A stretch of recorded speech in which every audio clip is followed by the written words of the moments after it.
Hey everybody, G4 Video 5 here, and welcome back to another live stream. Once again, we are here in Pokemon LeafGreen, making some pretty good progress through the game. I'd say we're about halfway done at this point with our 4 gym badges, 22 and a half hours played, but most of that was off stream. Just doing some training and stuff like that. Which, by the way, I don't know if I've mentioned this before, but I love these like summary pages when you load up the game. It like gives you some previously on your quest screens. And it actually is pretty much verbatim what you ended up doing, because I re-entered the gym, I spoke to that old man after beating Erica, and all that type of stuff. So yeah, pretty cool. Yeah, we didn't leave off here on Route 10. I ended up backtracking because I wanted to catch like an Onix and some other Pokemon. Machop is the other one. So that's what I was trying to do off screen. And I could have done that. Like, I really should just be catching any one of these Pokemon I come across. But I kept trying to catch, like, an Adamant Onix and actually an Adamant Machop as well. But no such luck. Anyway, let me turn down my headphones just a little bit there. Alright, now I can hear myself ramble.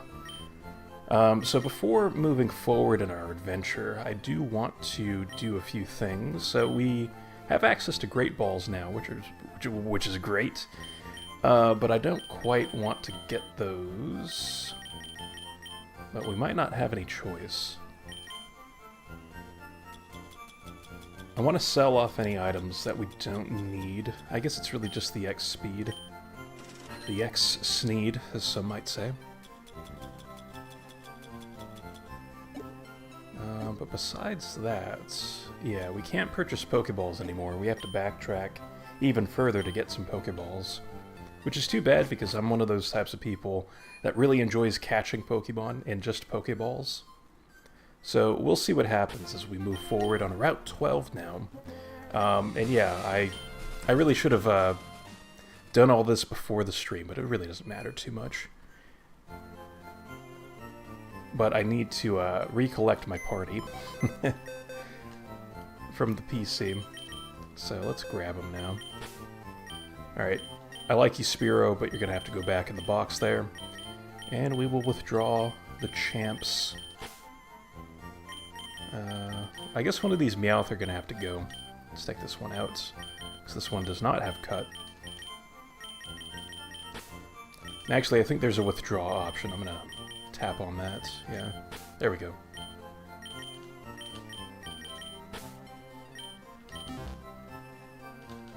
Alright. And so with that sorted, let me pull up the screen here on my computer, just so I can see the general layout of the route that we're about to enter, so I don't get lost, even though it's pretty much a straight path. And actually, let's see. So I have Eric out in front, good old Ivysaur. Meowth is throwing me off. I need to move Meowth down there. And Banana, I really want to use Gyarados, to be honest. I'm going to use Gyarados right now. Alright, so we have split paths. Well, I guess it's really not a split path. Is there an item down here? No. But it looks like there could be an item down there. What's the sign say? Route 12, north of Lavender.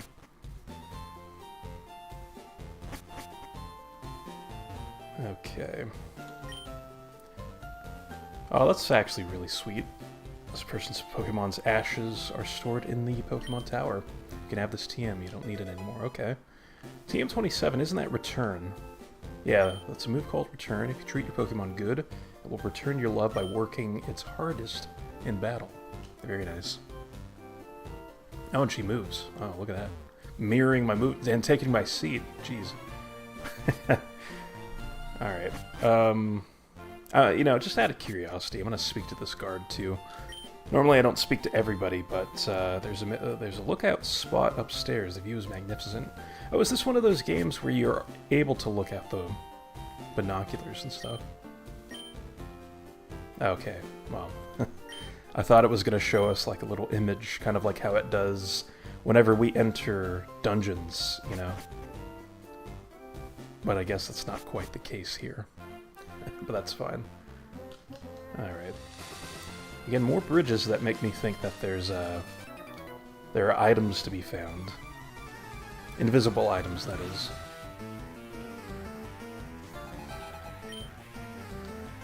Alright, so Goldeen. And, you know, Return, that's a pretty solid move, because its maximum base power is 102, if a Pokemon has maximum friendship with you. So it can actually be a pretty good move to use. I know it's a lot better than Tackle, that's for sure. Ooh, Poliwag. We should probably spread the wealth a little bit. Let's get Ivysaur trained up, because actually Ivysaur is now my lowest leveled Pokemon. I'm very surprised by that. Not counting the mouth, of course.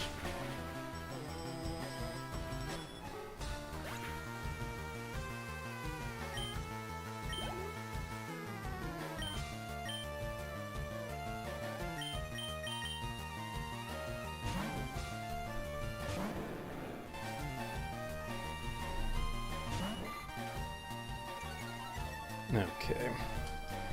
Well, these fishermen probably won't have the most exciting Pokemon, because we've seen a lot of these up to this point already. It's like, yeah, I was kind of hoping to see maybe some more evolved Pokemon. But none such luck at this point. I know one of these fishermen will give us a Super Rod at some point, or a Good Rod. One of the two.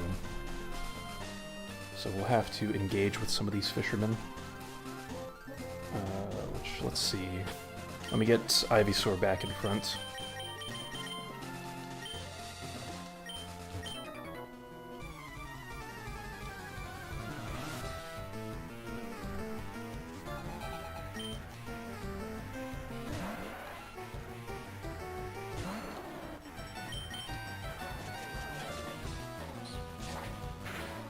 It's like, I wonder if we're approaching that point where our Pokemon are reaching the maximum amount of effort values they can have. I would assume no, especially for Ninetales. But for all Eric here, and maybe Banana and Wigglytuff, we might be approaching that limit, but I'm not too sure. Because I think the maximum number of effort values is like 510 or something. Or maybe, yeah, I think it's 510. Oh yeah, we could just spam bite. I don't need to overthink these fights. We reserve the overthinking for gym battles.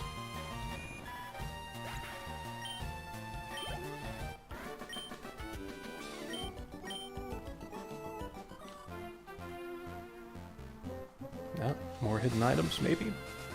Nope. I will still check. Which, by the way, there's a little miniature island up there. If we had the ability to surf, then we would be able to surf over to that island, but we don't quite have that ability yet. So for now, we're just being teased by these islands that have items on them. Lots of I words.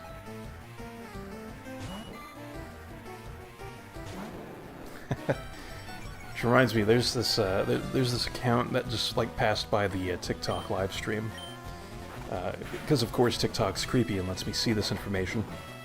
And the person's name is Gertie, and that reminds me of this account I've seen come up quite a bit on TikTok, where there's like this pig named Gertie that this person owns, and it's like one of the most adorable things I've seen.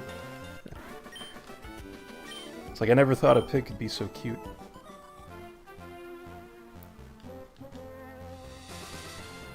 Alright, I know at some point this is going to pay off, the checking of the corners for invisible items. Oh, man.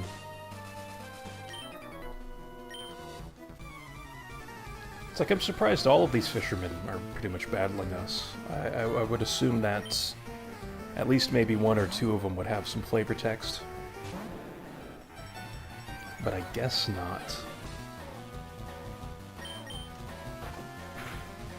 Now, during this during the stream, I should say, since this is more of just a live stream rather than an uploaded video that we're uploading parts with, or for.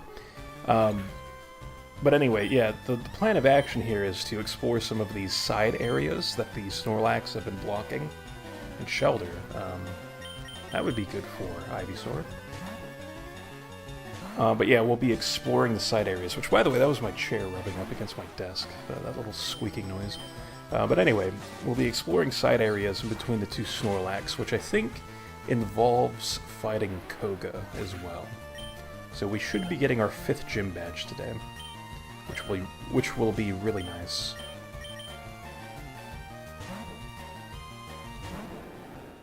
Almost as nice as using Gyarados for everything, because it's just such a great Pokemon. And to think we're not even using it at its full power.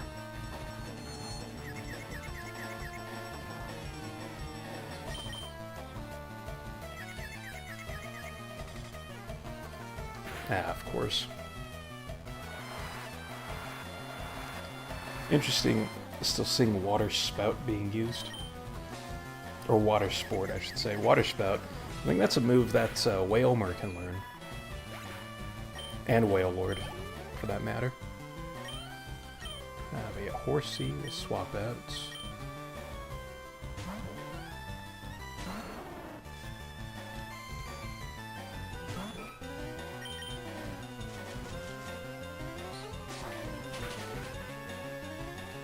I suppose, what am I saying about adorable pigs?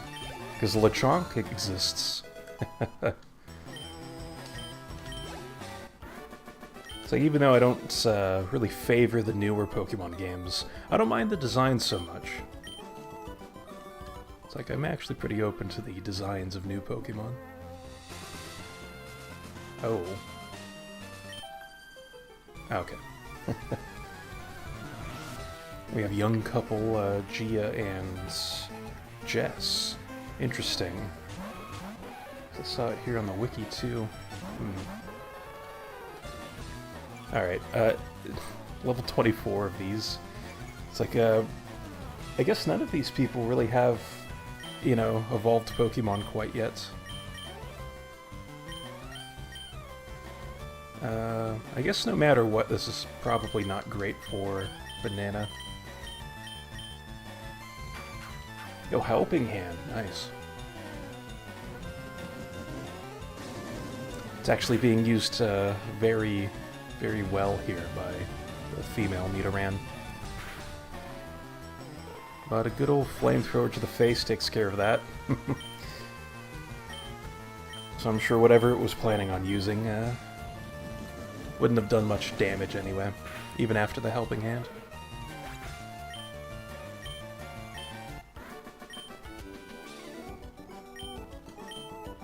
Oh damn, $1,300. Nice.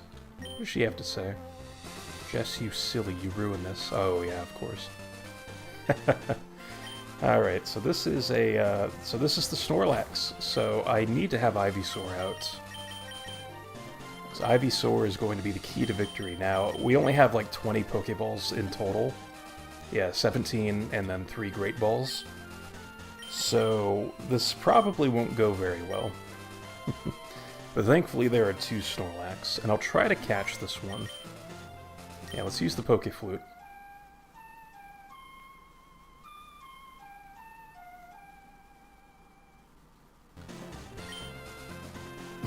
It attacked at a grumpy rage.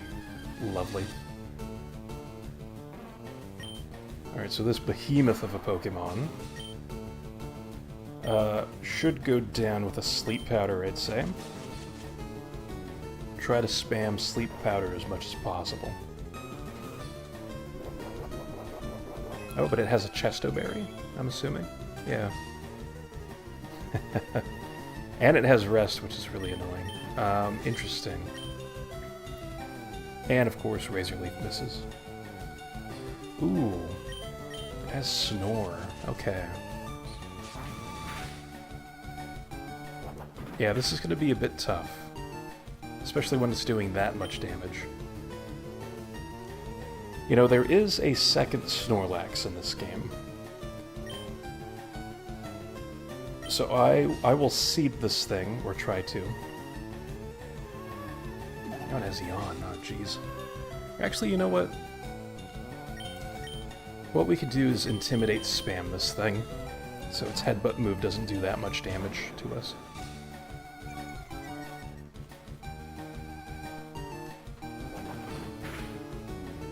Still does a lot, but if we keep switching out, this could work out. So we'll be switching out and then switching back to Gyarados. And that's fine that it's using Rest, I don't mind that.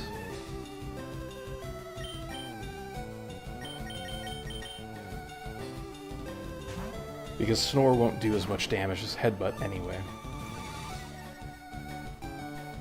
Alright, there's that.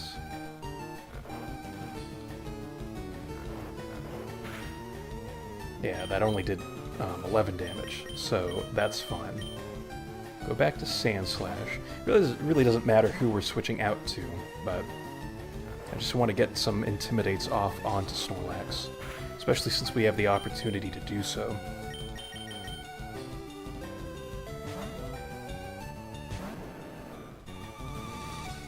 And we could do this up to 6 times.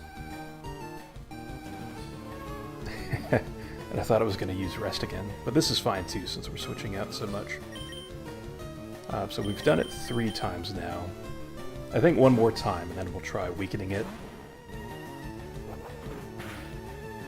It's 82. Man, it still did 12 damage. Snorlax is such a great Pokemon.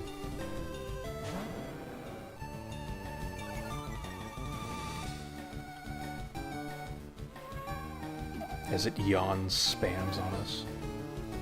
I was thinking too, we could even use Leech Seed on it because it tends to use Rest a lot. So I think I'm going to try that.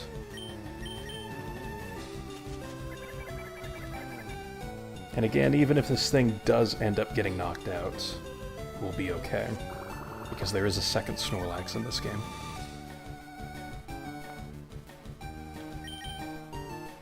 So let's go with Banana once again.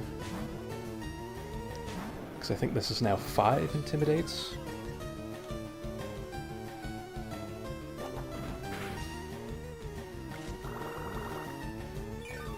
So that did 12 damage, and we restored 18 damage. For some arbitrary reason, it's 18. Alright, so we'll get one more Intimidate off. And then we'll try doing who knows what. You know, we'll just go for whatever the hell happens.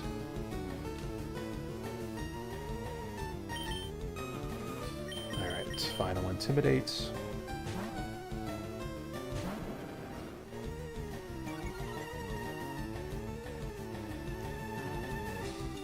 Yep, using Snore for some reason. And something we could do, because I think this will be fine, even though we do have the black glasses, is we can use Bite to try flinching Snorlax.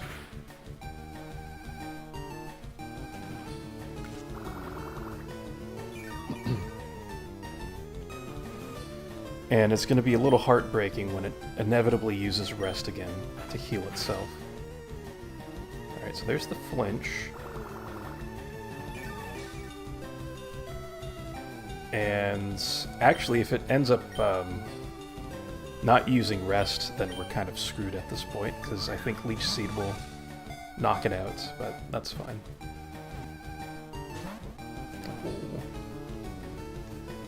Oh. It's like now it doesn't want to use Rest for some reason. But yeah, there's the Snorlax. Well, that's too bad. Well, at least everybody gets tons of experience from that.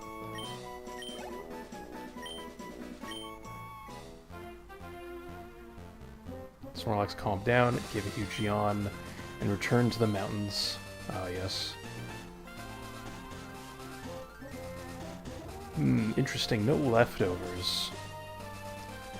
Since there's really nobody watching as far as I can tell, I'm actually going to look into that. Items.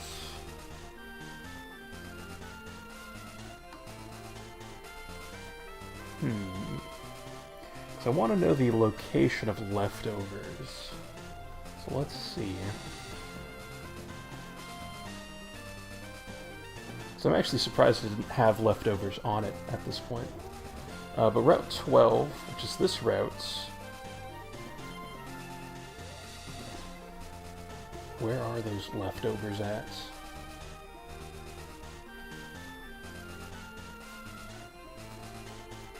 Where Snorlax was sleeping requires using Item Finder.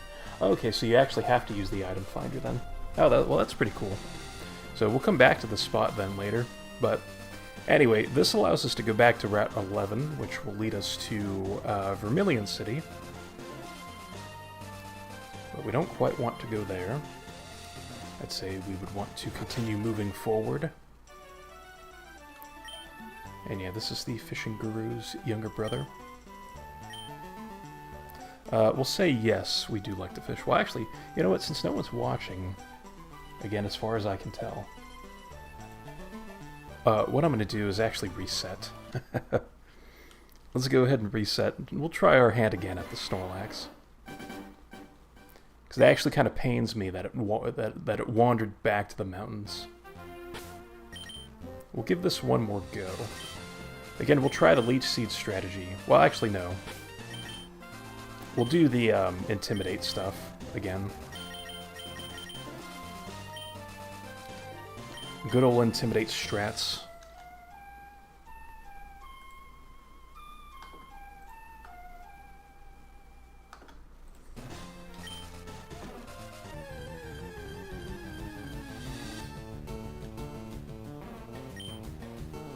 This behemoth.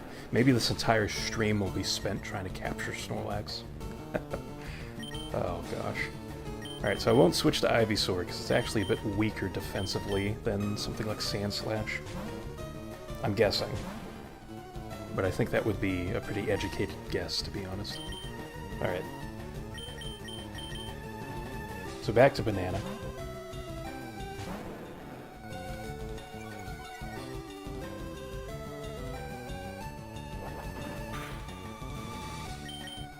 Yeah, so for some arbitrary reason it did 18 damage, that's fine.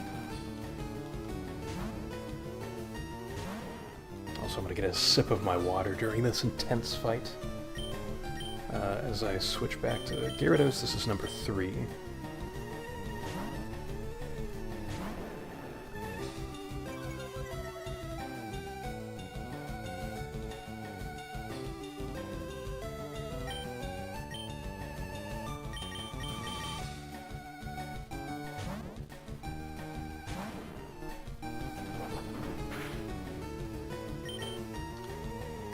Alright, time for number 4. Poor Gyarados is just getting beat down by headbutts.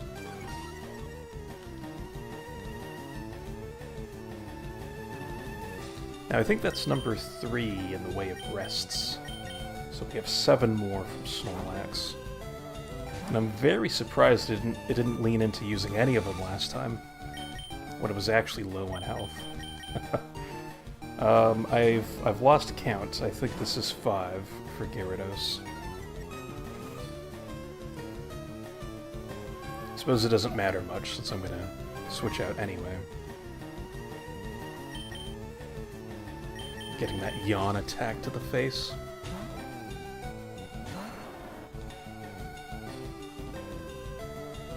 Okay, so something we could do is get rid of the Chesto Berry now.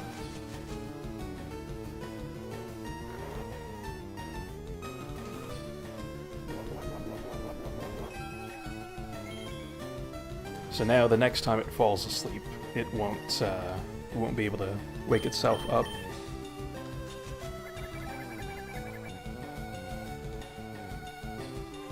At least not instantly. So, alright, that yawn is perfect because now we can switch back to Gyarados. Actually, Gyarados can heal up just a little bit, so that'll be nice. I actually wonder how much damage Dragon Rage is going to do. Because I don't know how much how many hit points Snorlax has. Welcome, Gaz. Yes, exactly. Just in time for Snorlax in all its glory. Look at how round and bulbous that that stomach is. Oh my gosh.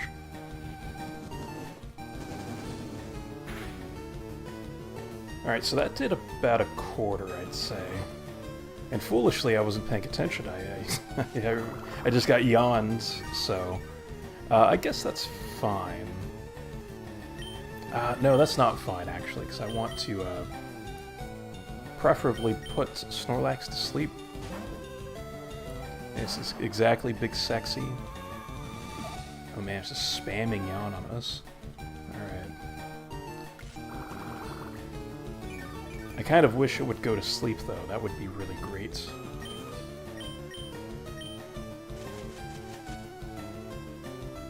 Alright, so I think we'll only get one chance at throwing a Pokeball at this thing. Because it's just going to fall asleep again. Or, I'm sorry, it's just going to get knocked out by Leech Seed. Okay. Again, we're using a Pokeball. Snorlax, enjoy that, I'm assuming is what you meant to say. Alright, yeah, sadly the Snorlax got knocked out again, but that's totally fine. There is a second Snorlax, and I figured I would try this again, just to see if I could catch it, but yeah, no such luck, but yeah, that second Snorlax later on I will attempt catching, probably off-screen, just so I have at least one of these.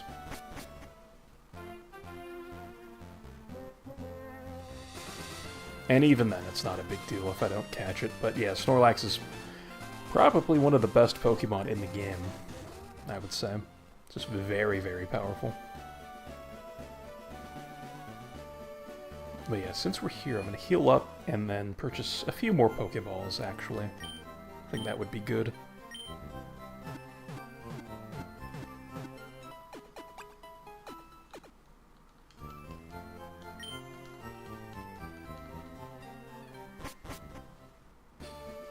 Sort of like I didn't want to take too much time on the Snorlax stuff, because we've already been streaming for half an hour, just about.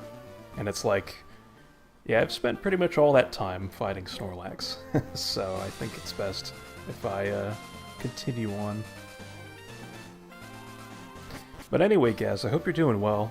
I didn't mention that, but wanted to give you a good old greeting there.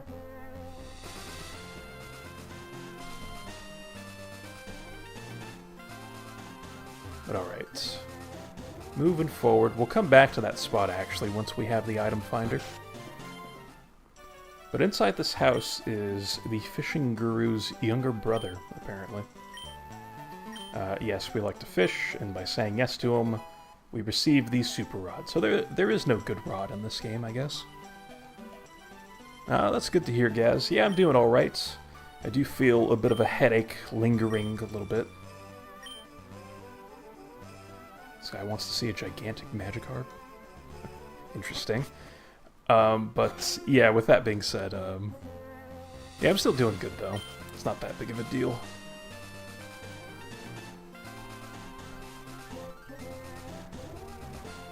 But let me see here. Let's get Sandslash in on some of the action. Went to your parents, had a lovely lamb dinner and some pavlova. Oh, very nice. Sounds fancy, actually. Yeah, that's pretty cool.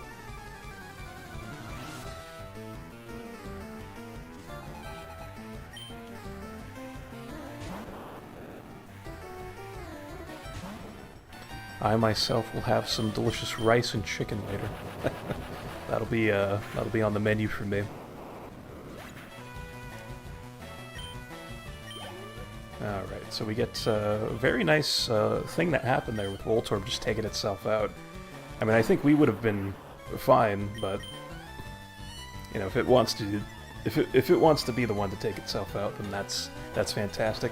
Oh, and TikTok, do you mind if I ask you what you play this on?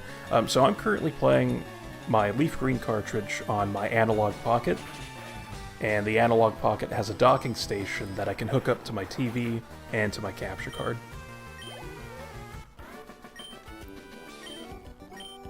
And I'm also using a Switch Pro controller that's connected to the analog pocket.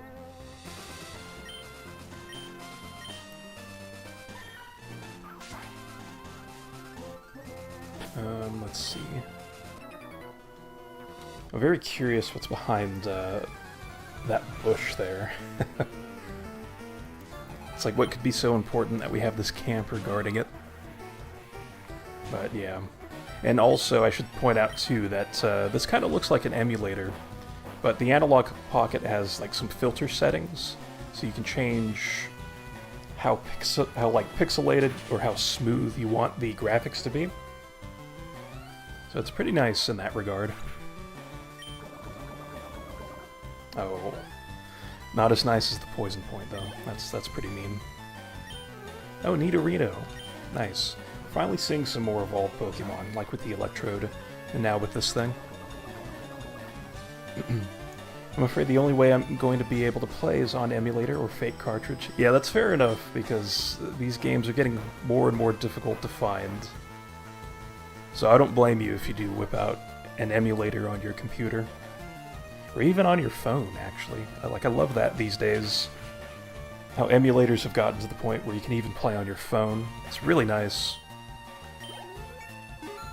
Like if you're stuck somewhere and you're just waiting for something, like, you know, doctor's office or something. Just such a great way of passing time. Ooh, an iron. Okay. More drugs, I suppose, because I think last stream we found a calcium. But an iron raises the defense of one of our Pokemon. I don't know if Eric can get these, because we fought a lot of Geodude and Onix earlier in our journey. Maybe Sandslash would be good. Alright, we'll try it on Eric for now. And thanks for the likes, by the way. It's very kind of you to send those over.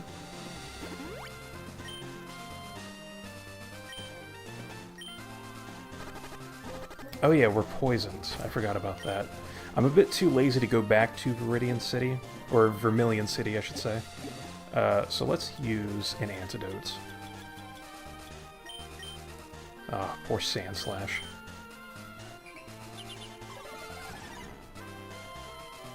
What's your recommendation for a good party for LeafGreen?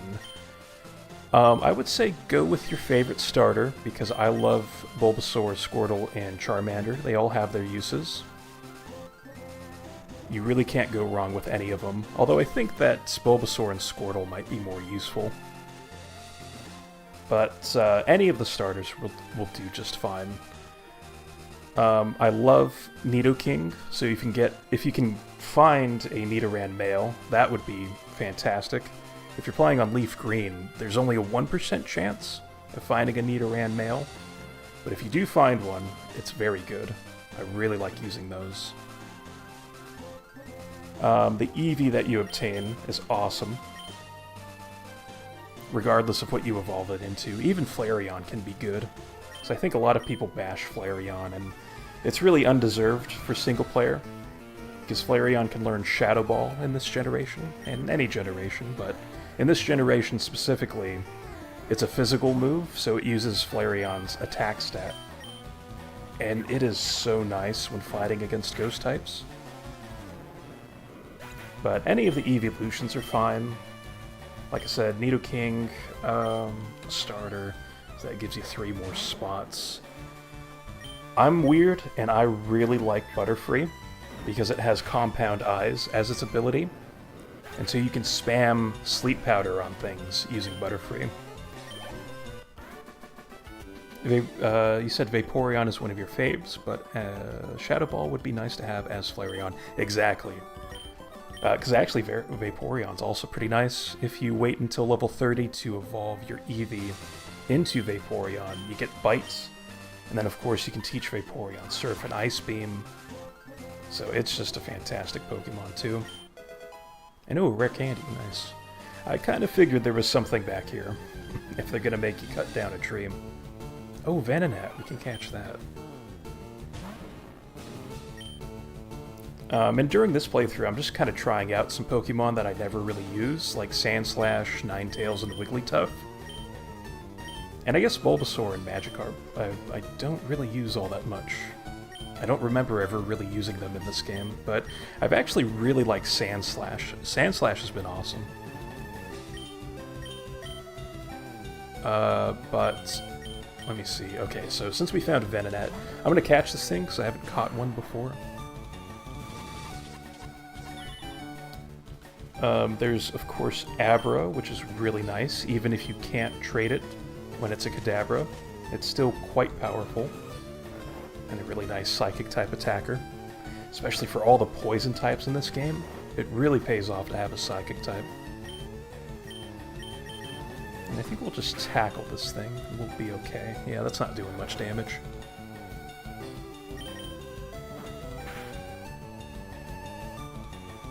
And also Aerodactyl late in the game is pretty cool. I quite like using Aerodactyl. But yeah, those are just some ideas, because I don't know about, like, I can't think of, like, a proper full team off the top of my head or anything. But hopefully there's some decent-ish ideas being thrown out there. I should kind of reinforce the Nidoking idea, where it's like, it's great as a physical attacker, but also as a special attacker. So it can be a mixed Pokemon. If you're willing to kind of like invest resources into it. And thanks again for the likes. It's quite a lot of likes you're sending over. I love that. Thank you. That's very nice of you to send those over. So yeah, we're now at 273. Oh my gosh. But yeah, Nidoking's awesome as like a mixed Pokemon. Yeah, of course, anytime. I think one thing to always remember, which I think you're on the right track anyway, like you probably don't need to hear this, but I know with a lot of people when they ask for advice, it's like they have like the modern Pokemon, the way the moves work in the modern games in mind. Because people forget about that physical special split, like happening in Gen 4. And it's like in this game, there is no physical special split. Like all the moves are based off of the type of the move. Yeah, so... But, yeah. And I just saw your comment there, Gaz. Butterfree face. I'm not sure what you mean by that.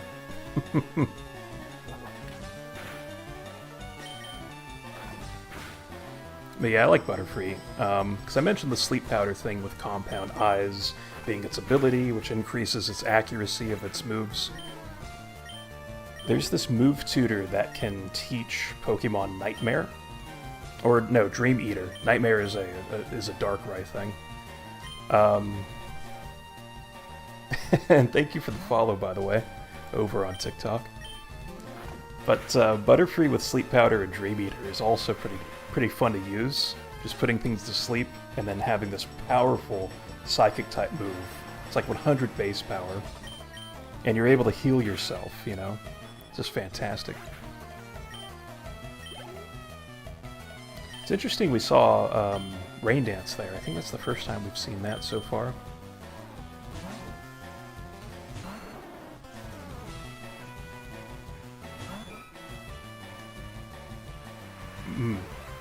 Well, actually, I was about to say, well, Arcanine is also a pretty good Pokemon, too, in the way of being, like, a mixed attacker. Very powerful Fire-type moves, like Flamethrower and Fire Blast, of course. But it learns Extreme Speed, which is such a cool move. I love that. But sadly, Growlithe and Arcanine are Fire Red exclusives.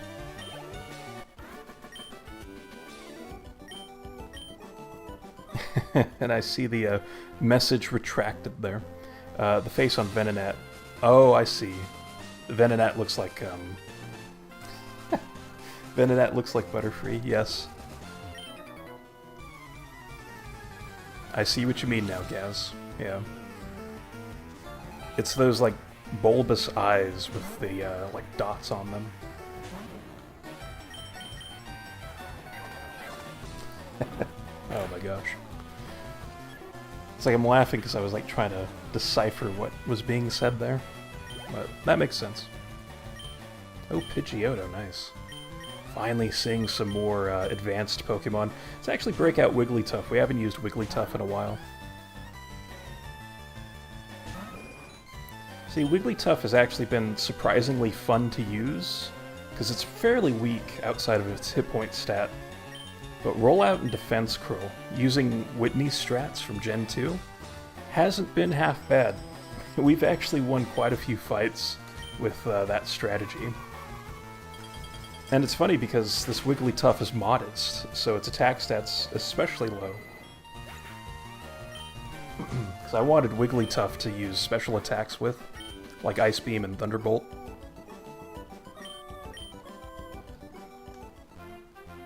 Actually, let's break out the the Wigglytuff. Let's use it some more. Sandslash has taken a bit of a beating there.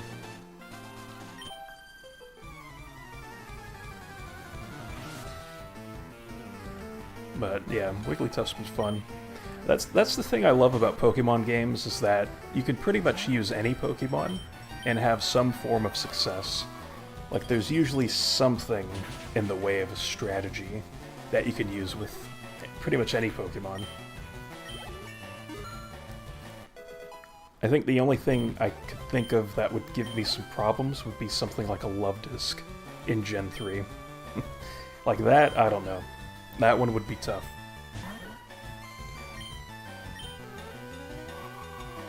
I guess with Love Disc, like, you can use it to set up Rain Dance, maybe. Like Rain Dance and Sweet Kiss to confuse your opponent, but...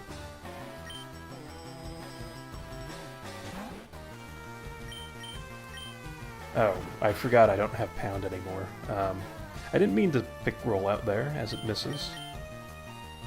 Guess we'll just continue spamming Ice Beam, that's fine. Oh, lovely work.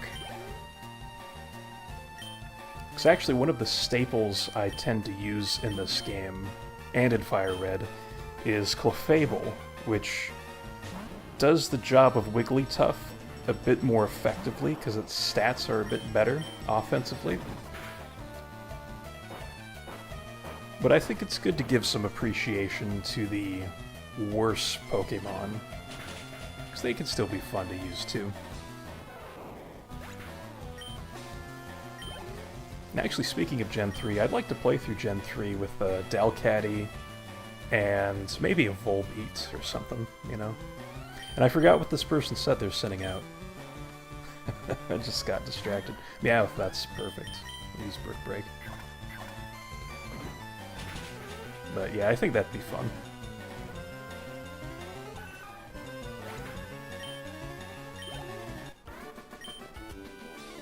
Alright, so far so good. Despite the Snorlax gaff earlier. Yeah, we're doing quite well. Who do I have out in the front? Wigglytuff still, that's fine. I don't mind that. I'm surprised this isn't a double battle.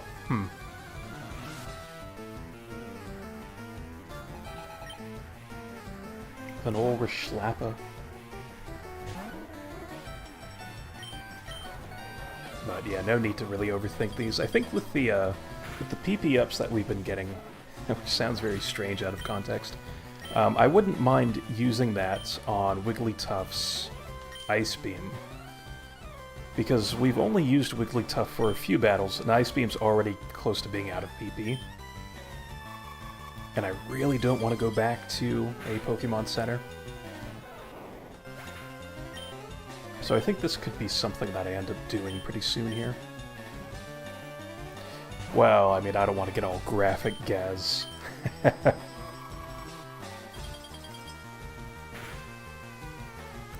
If anything, it's down, actually. That's kind of the problem. It's currently down, need to get that back up. I like that, that verbiage used by the trainer here, calling me a beast. Alright, well, see, Meowth here has an item, the Asparaberry. I don't remember what that does, but I'm all for it. Now I noticed that these trainers are now blocking the path, which I'm pretty sure was intentional.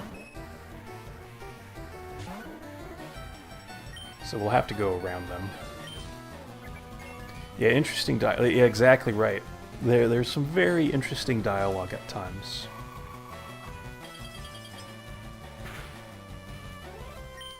Especially some of the swimmer trainers later in the game. Who knows where they store their Pokeballs? They won't tell us. Oh wow, that didn't knock out Clefairy. That's unfortunate. We'll use rollouts just to get this final damage off.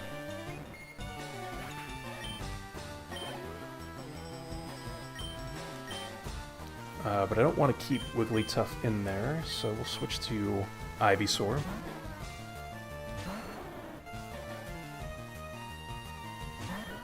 Yes, exactly. Uncle Pez at the window, back at the at Erica's gym. Alright, let's go with Razor Leaf. Actually, these levels are getting pretty high, I just noticed. Level 29. It's just a Meowth, so it's not really that powerful, but that's kind of interesting.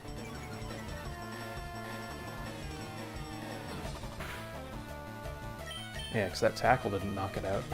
Gosh.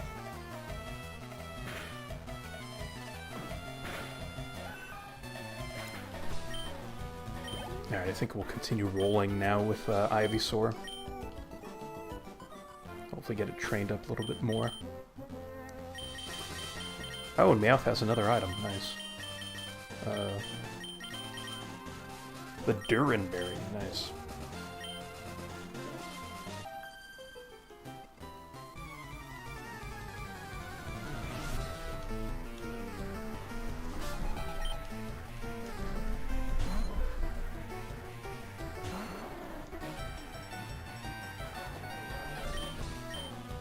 Actually, I just kind of realized something. I'm gonna see if this works. It should work, but after this battle, I'm gonna check something in the game as we get double slapped relentlessly.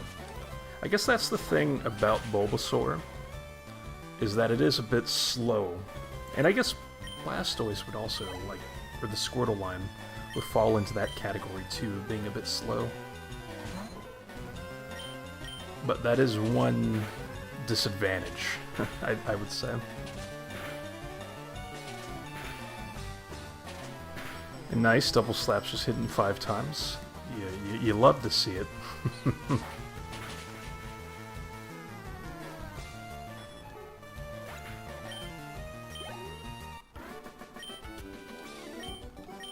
Alright.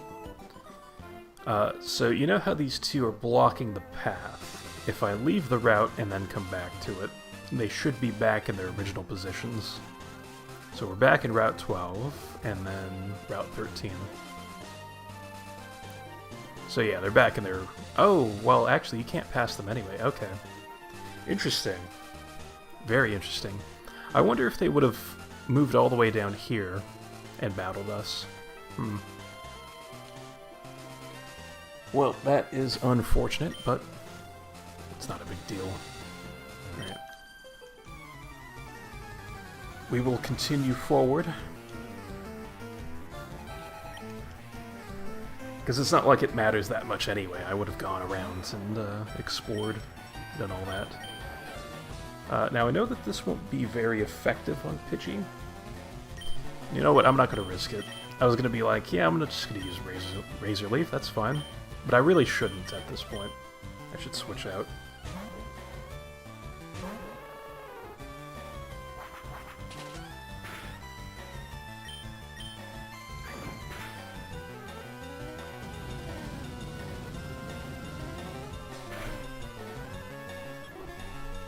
Actually, speaking of awesome Pokemon, this Ninetales has been awesome.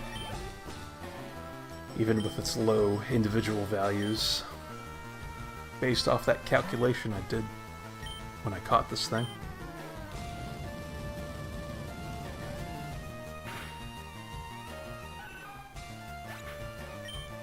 Alright, there's Meowth. Another Pidgey, interesting.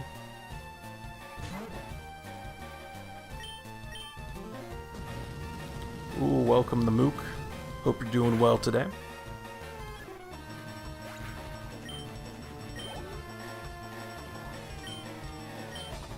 And Pidgeotto, interesting. Yeah, we'll go ahead and use Ivysaur just to do a bit of switch training here. It's actually, Ivysaur is almost level 32, hell yeah.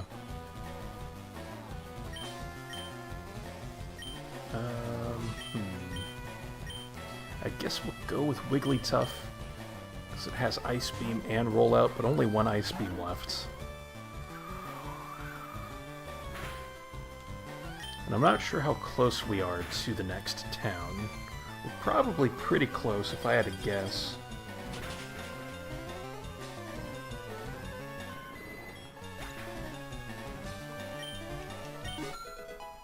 But actually, I might go back to Vermilion City. Oh, very nice. Lots of experience going around there. And hey, we are evolving into Venusaur.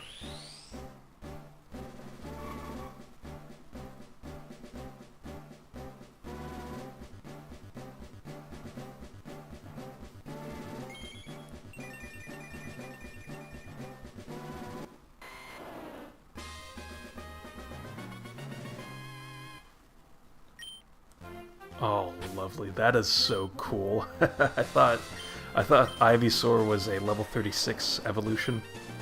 But look at that. Oh. Yes, based indeed, Gaz. Oh my gosh. 70 special attack now, 86 special defense, which is where the calm nature is coming into play. So that actually makes it a bit stronger than Ninetales. Stronger than Wigglytuff. Not as strong as Banana's attack stat. Or Sandslash's attack stat. And then Meowth's just chilling. Meowth is vibing. Oh man, that's awesome.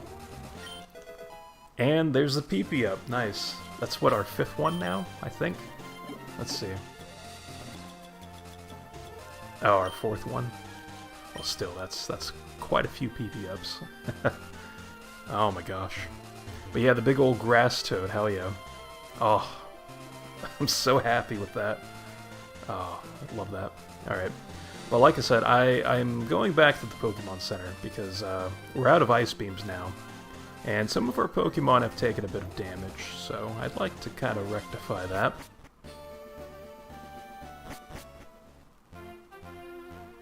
We're close to the point of being able to fly to places. We don't have a flyer on the team, though. So I'd have to teach it to, like, Pidgeotto or Spearow or someone. Or actually, you know what? I wouldn't mind trading for that Farfetch'd in town. I think it's here. Where we trade a Spearow for a Farfetch'd. And then teaching Fly and Cut to Farfetch'd.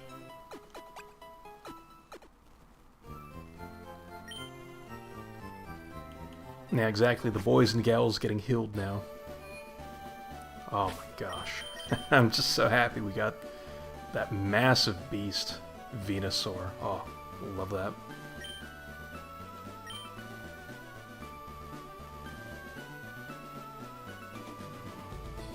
And actually, I took a look at the old wiki here. And yeah, I'm glad I'm doing this because there's like 3 routes in a row with no Pokemon centers or anything. So it's a good thing that we're healing up now. We might even have to heal up again later. Like, it's a pretty long path ahead. Yeah, mainly well, actually, yeah, do we have 4? Yeah, we do. We only have 2 males on the team. The rest are females. Very nice. It's nice to have a little bit of diversity, because it gives us those opportunities, like naming our Gyarados after that woman named Hannah yesterday, aka Banana.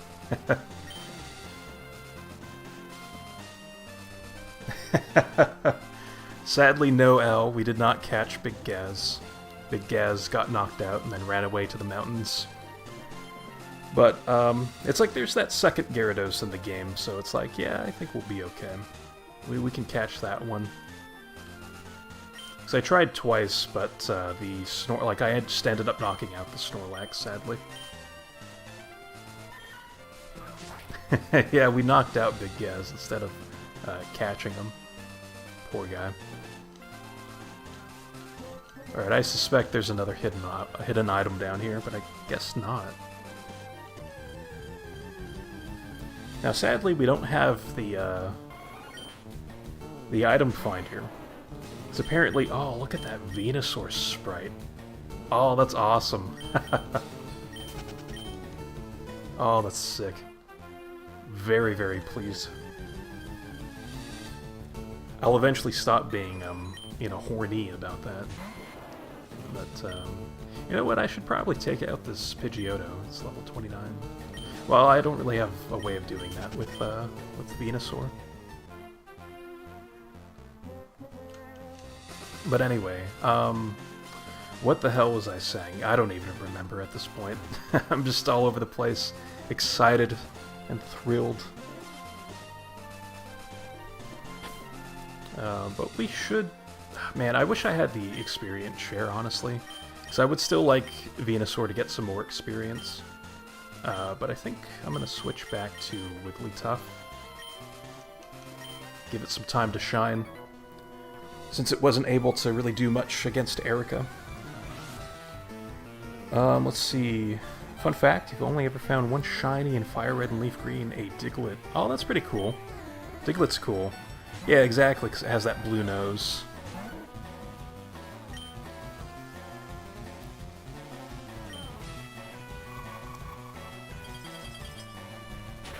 Plus Diglett and then Dugtrio. They're pretty cool Pokemon. They're nice, fast attackers. With a very annoying ability for your opponents, with Arena Trap potentially. Or Sand Veil, which can also be quite annoying in a sandstorm. It's weird though, because you think about Gen 2 and Ruby, Sapphire, and Emerald, and you found several different shinies.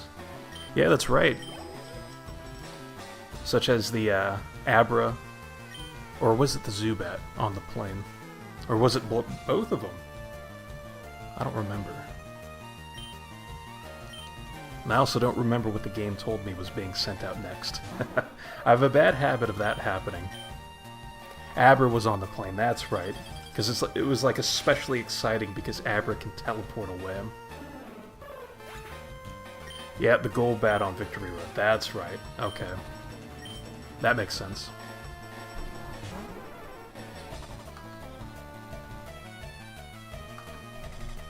Okay, let's spam some Ice Beam some more. You know, it's interesting because whenever I think of like the games you've played out with the Pokemon series, I never really think of Fire Red and Leaf Green. Like, for some reason, I just feel like that's never come up in our various Pokemon conversations.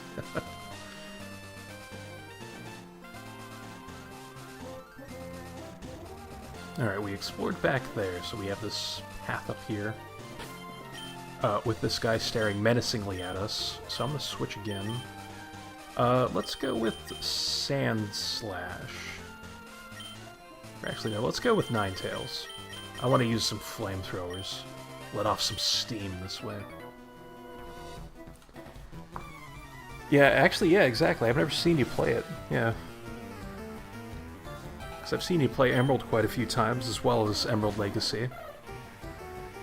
And then, of course, the Gen 2 games. Which I've seen you play those quite a bit.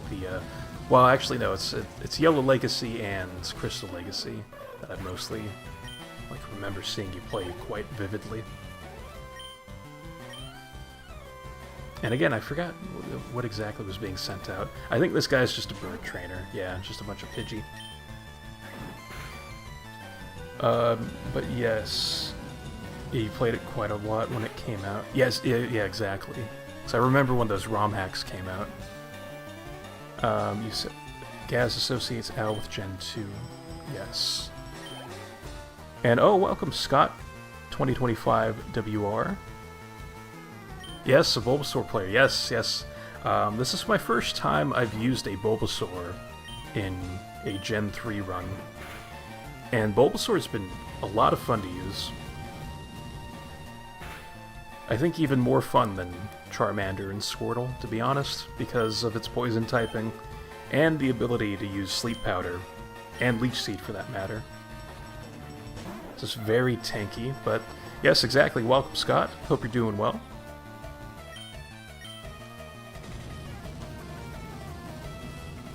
Exactly, yes. Crystal Legacy, yeah. Which was very exciting watching you play Crystal Legacy. Like, I like watching you play a lot of those games, like the Legacy games, because you do the IV checking. And so it's like, you know, it's a bit of an event when you finally land on something. Because you've landed on something with good stats and everything. Like, it's just, you know, it's very joyous, you know?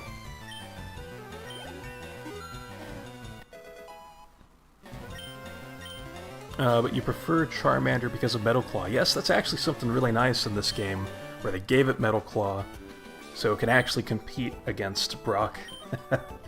Since Brock would normally wall Charmander a bit. Although I guess the thing, though, with... oh, Meowth has an item. Cherry Berry, nice. Always love those status healing items. But, yeah, the thing with Brock, though, is that, like, Geodude and Onix, though, have low special defense. So I guess Charmander could still spam, like, Ember, and maybe get away with it. But Metal Claw is awesome to use. I love the animation for it.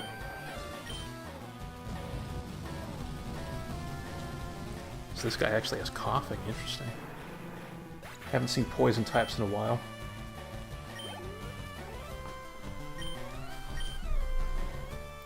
But they're no match for good old Ninetales and its Flamethrower.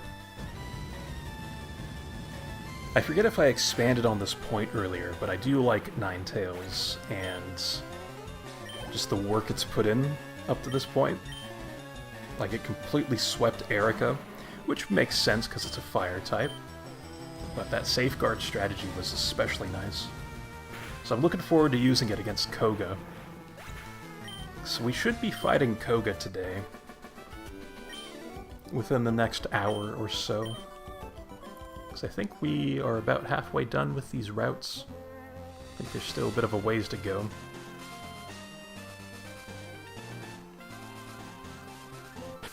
And who's in front? Ninetales is, that's fine.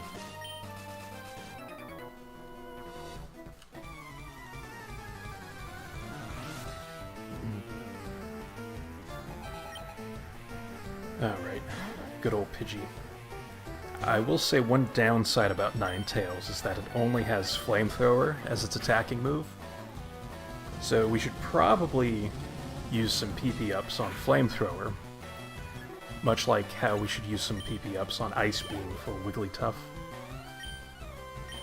So actually I'm going to switch out, even though we can handle Doduo. And I'm going to go back to Sandslash for a little while. Actually, I'm curious what effort value we would get from Doduo. Let's see. Oh, an attack effort value. Okay, perfect. That worked out quite nicely then. And we'll keep Sandslash out. I know Rock Slide would, you know, one-shot pretty much all these Pokemon, but I'd like to preserve Rock Slide a little bit. Plus, it has 90% accuracy. And it's like even Tackle and Razor Leaf have been missing like crazy. And they have 95% accuracy. But I think it's time for Sandslash to shine a little bit here. Let's move him in the front. It's like I see these flowers and so I'm pressing A in between them. So I'm like, yeah, there might be something hiding here. But I guess not. Interesting. I guess that trainer's supposed to move forward, so you can sneak in behind him and head in this direction. So that's interesting that they would include that like that.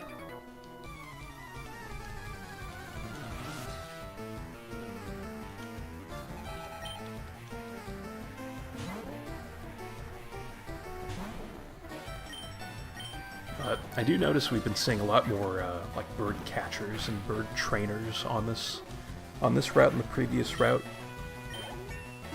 So I guess that's pretty much par for the course at this point, since we're approaching the cycling road, I think. And ooh, Sandslash is trying to learn Taylor Swift. Lovely. But I'm going to pass on that. Yeah, Swift is not the best move in the world. Because it's a 60 base power normal type attack. That is physical in this generation, but it's pretty weak compared to Sandslash's other moves. And I'd like to preserve that 4th move slot for something, but I don't know what. It's like I'd rather have Sand Attack at this point.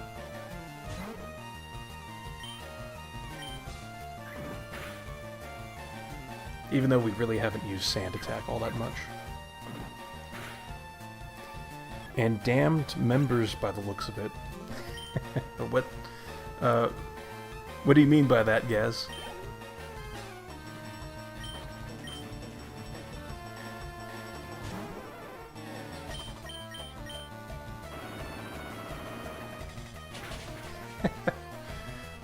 Also, going back to your other comment, Gaz, it's like you said Coca-Cola. Yeah, anytime I think of Koga, which I see you're saying like Coca-Cola, but whenever like I've seen Koga like being mentioned, or you know, when I've glanced at the gym leader teams and stuff, I do think of Cola because their names are very similar.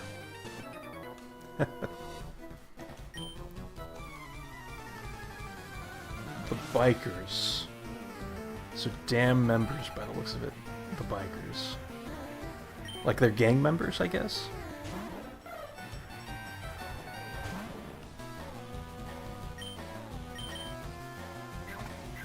Oh, like the Lost and Damned. Oh, Lost and Damned members. Oh, that's right. Okay. Because they're called the Lost, so I was confused by that. Like, I think the damned part is just, you know, like Flavor by Rockstar in their title. Okay, that makes sense. Yes, the daggone members and Rob Wheathoff's voice. Yes.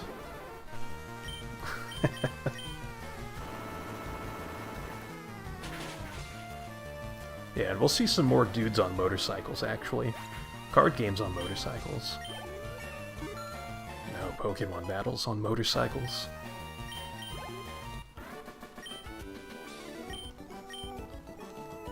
Because there's the good old cycling road coming up, so that's like exclusively bike trainers. Which are a bit more intimidating than the cyclists in Gen... well, this is Gen 3, in Ruby, Sapphire, and Emerald. Which, yeah, we'll continue using Sandslash. I wanted to check on its hit points.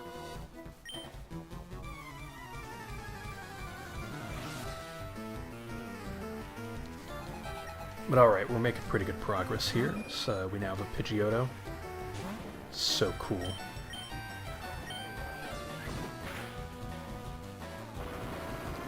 Actually, I forget if I mentioned this on stream, but like behind the scenes, the reason why I have so much playtime is because I've been training up quite a bit of my just Pokemon I've caught. Which, that type of verbiage reminds me of the Chris Hansen podcast, Predators I've Caught. But anyway, behind the scenes, so I've been using Pidgey, which is now a Pidgeotto, and I actually quite enjoyed using it.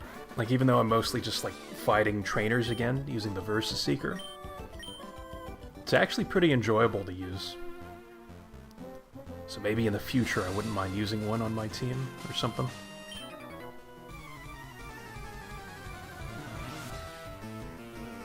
I can't really say the same for Spearow, though. Oh, Farfetch'd. Awesome. That's actually a Pokemon I wouldn't mind using. Good old Farfetch'd. Mostly because it has bad stats, you know, it's like... I'm kind of drawn to that a little bit. Because Wigglytuff has bad stats, but it's been doing some pretty good work so far. I'm very interested to see what happens against Lance's Dragonites. And again, I suspect hidden items somewhere in here, but I guess not. Alright, we'll fight this guy.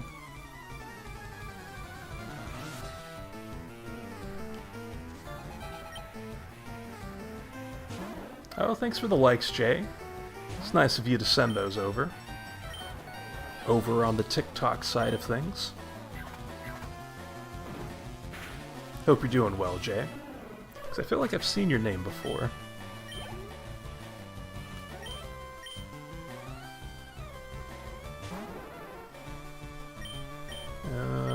Yeah, we're kind of running low. Like, Rock Slide is a move that I should use a PP up on. Because Rock Slide, I think, will be a staple type of move. Yeah, exactly, Gaz. We're stopping to sniff the flowers as Rock Slide misses there. we'll go with Brick Break, even though it's not super effective. Veero's weak enough defensively. Oh, okay, never mind. I was going to say it's weak enough to where we can do some pretty good damage to it, but I guess that growl kind of impacted things.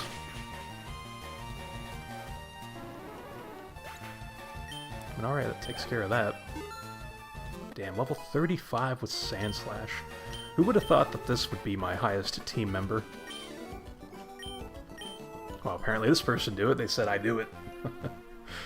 Oh gosh. Alright, we should put you kind of on the bench for a little while, Sand Slash. Oh, look at that, a nugget from Meowth. Oh, that is fantastic.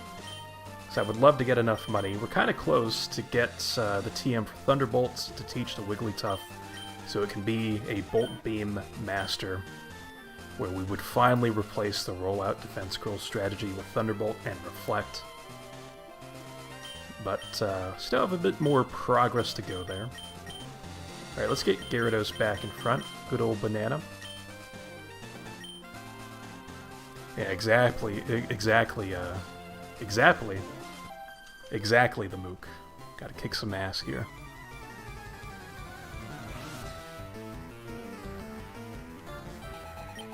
You know, it's interesting. I'm surprised, Gaz, you don't have, like, that number badge next to your name in the YouTube chat. Because I feel like you've left a lot of comments today. But it's like, the YouTube thing just doesn't want to give you one of those numbers. At least on my end. It's very strange. But this is something we don't see very often. Razor Leaf actually hitting more than just one Pokemon. This might knock out Squirtle. Yeah. Yeah, I'm not very fearful of Ember, to be honest, so that's fine. But let's see here. Oh, DL. Welcome, DL. Hope you're doing well. It's always good to see the lad. Well, actually, yeah, I gave you number 2 now, Al. And I gave DL number 3, even though the Mook just had number 3. And then before that, the Scott had number 1. I'm very confused by all this. That is very nice, though, of YouTube to give the Scott number 1, though, next to his name. Oh yeah, there's the bikers up there. Or there are the bikers up there. Which against them, I guess Sand Slash would be the best. But it's like... typically they've been using poison types. So part of me wants to use Venusaur to resist the poison potentially impacting me. Alright, we'll just kind of roll with it. We'll see whatever ends up happening. Hell yeah, you think it's determined not just by the frequency of comments, but other stuff. You're not sure what. Yeah, I'm not sure either. So I would have assumed, like, chat interactions, or just, like, the amount of chats he sends would impact that. Because that's what it's been, like, most consistent as.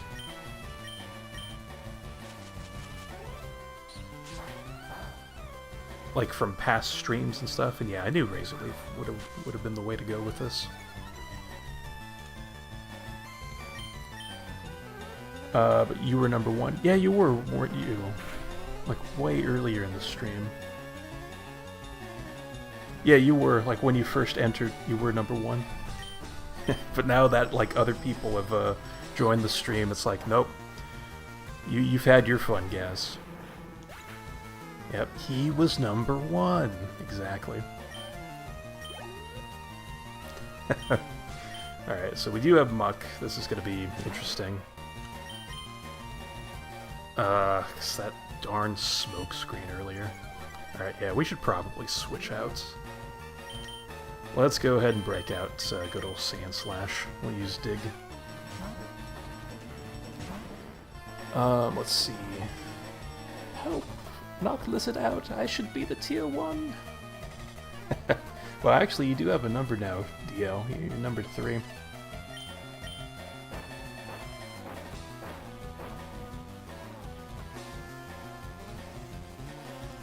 That's alright, Gaz. You're number 1 in our hearts, of course.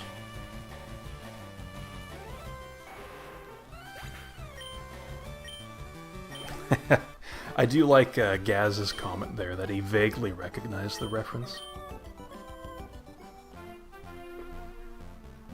Okay. I didn't even notice that tree there. We can cut down that tree to the right.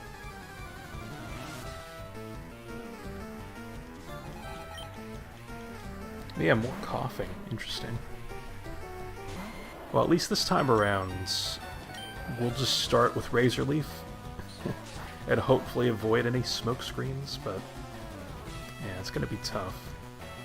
Nice tackle actually missed for them. That's good. But I'm trying to think. So after this, we have another route to go through. And then we'll eventually get to Fuchsia City. Oh, there's Razor Leaf missing, of course. There's Smog missing, just everybody's missing. Even without getting their accuracy impacted.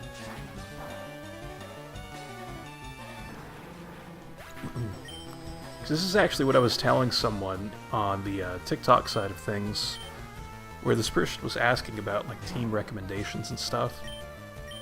And I had mentioned that Abra isn't half bad, because you could purchase one at the Rocket Game Corner. And it's just that having some kind of Psychic-type Pokemon, or a Pokemon that knows a Psychic-type move, is so useful in this generation.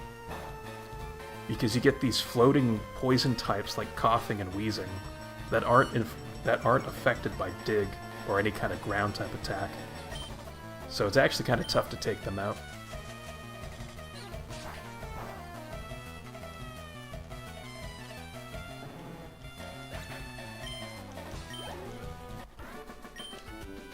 So it's like Abra would be pretty nice. It learns, well, it doesn't learn anything, but when it evolves into Kadabra, it learns Confusion. I think right at level 16.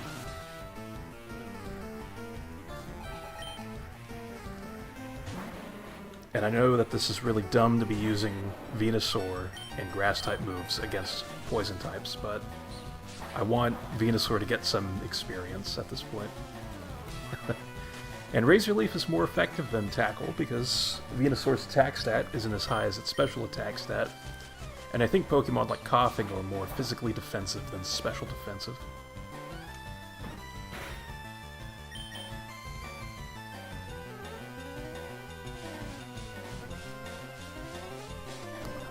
Plus, of course, it's nice that Venusaur is a poison type, so it's not going to get poisoned.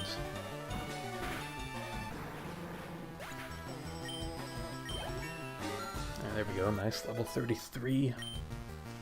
Oh, those stats, though. It's just so nice.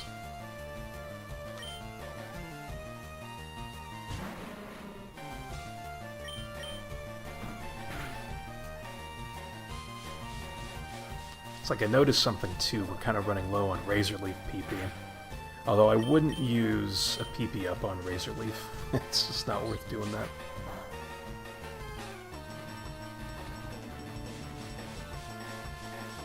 Yeah, exactly, Gaz. No poison for us.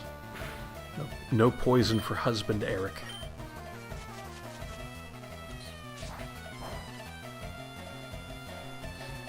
Alright. That takes care of that Coughing there. Damn it, Dio. You distracted me with the cries for help. No, you're totally fine though, DL. It's just that, once again, like I was looking over at chat and then it's like, I didn't see what Pokemon was being sent out because I'm just kind of like button mashing at this point.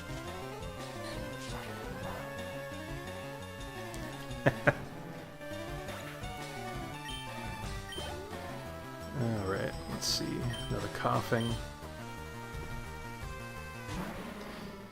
Yeah, I would say at this point, let's keep things on track with the stream, because I don't want this to like turn into some like rambling session and there being another like little argument breaking out. Yeah, I think today let's just, and in the future as well, let's just kind of keep things related to the stream and the channel, and a bit more chill. You know, no passive-aggressive comments there. Yeah, exactly, man. Exactly, DL. It's like these guys have tons of coughings and little sludge piles like Grimer and Muck. So sadly, I'm going to have to put Venusaur on the bench now because it's a bit too weak at this point with its health. Let's send out Gyarados now.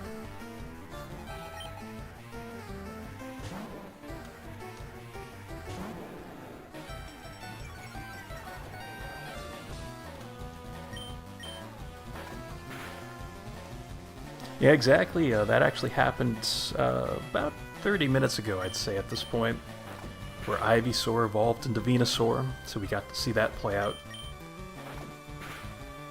And actually, I'll show you exactly what it looks like. I'll pull up the summary screen, because its back sprite looks pretty cool. But it looks pretty cool from the front as well. Yeah, the name stays, so that nickname that we had of Ebrick ended up sticking, which is great. But its actual name does change from Ivysaur to Venusaur. And thankfully Gyarados is fighting through those minimizes.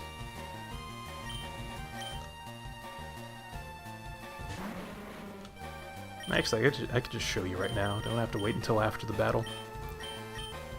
It's a summary. So look at that beast right there. That's so cool. Massive flower frog creature. So nice. Yeah, it's like super powerful now too. It's been great. I'm still debating the Solar Beam and Sunny Day strategy. Like, it has been nice having Tackle Attack at times, but we need something better than Tackle at this point. And so we may as well go with a combo strat of Solar Beam and Sunny Day. Because Sunny Day, I think I mentioned this before, can benefit Ninetales as well by boosting up the power of Flamethrower, or Fire Blast if we decide to go the Fire Blast route. And there's a Zinc. Awesome. So that'll raise the special defense stat of one of our Pokemon, and speaking of, since our Venusaur is calm-natured, that would actually go perfect with Venusaur. Or Ninetales for that matter, because it also has a really nice special defense stat.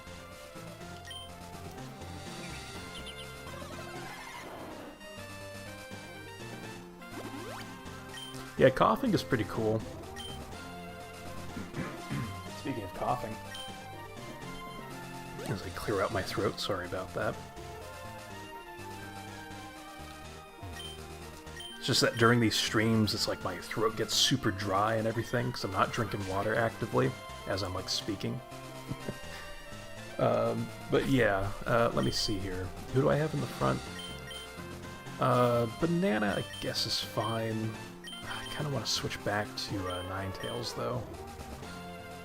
Because I think that this is the last route before Fuchsia City. Yeah, so let's talk to this person. Oh, I look gentle, so they think they can beat me. Awesome. Yeah, I might have to do a little water break, which would just be me muting. You know, I wouldn't actually be going anywhere, but... Yeah, that's a good shout. Thank you for the reminder. Kind of like, somebody else had a reminder. I think it was that one guy that I won't mention, but you know, a little water break type of thing. It actually is very good advice to stay hydrated. So, yeah, I'm gonna mute myself and drink some water while still playing. Just for a moment.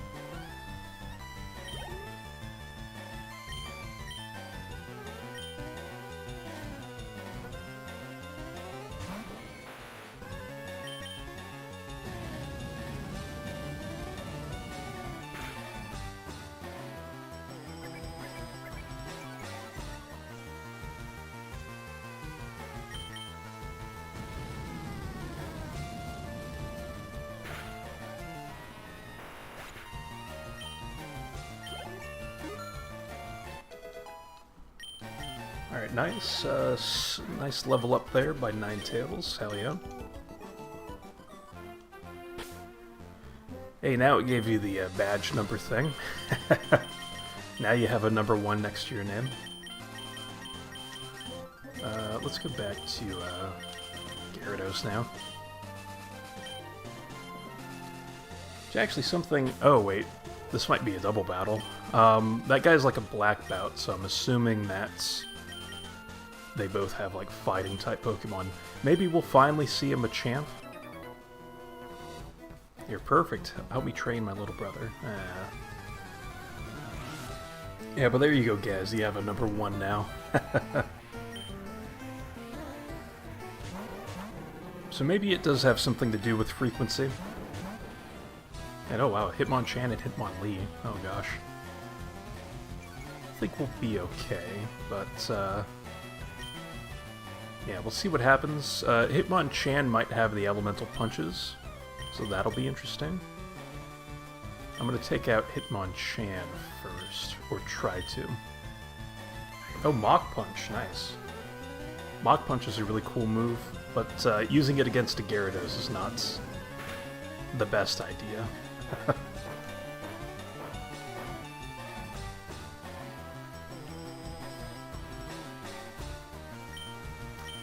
Alright, so I think with this, we'll take out the Hitmonchan, and then Dig will redirect to Hitmonlee.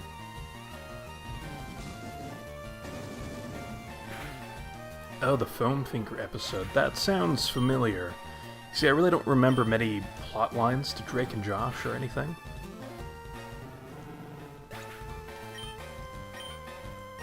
The only thing I can remember, like, that isn't like the Game Sphere thing. It's spherical. You know, besides that, I remember them getting like a dune buggy, but it didn't have like turn signals, so they weren't legally allowed to drive it or something.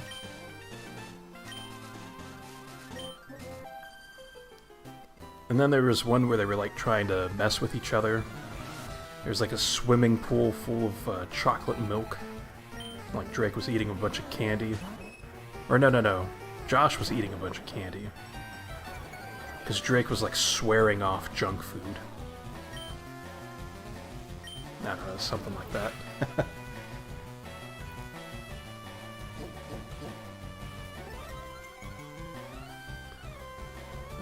But yes, he holds the foam finger up and says, "I'm number 1." Oh, it was a bet. Okay, that makes sense. Oh, Metronome. That probably wasn't the most exciting move that could have come from Metronome, but we'll take it. It's always good to see a Metronome being used. Shoutouts to people that do Metronome-only playthroughs.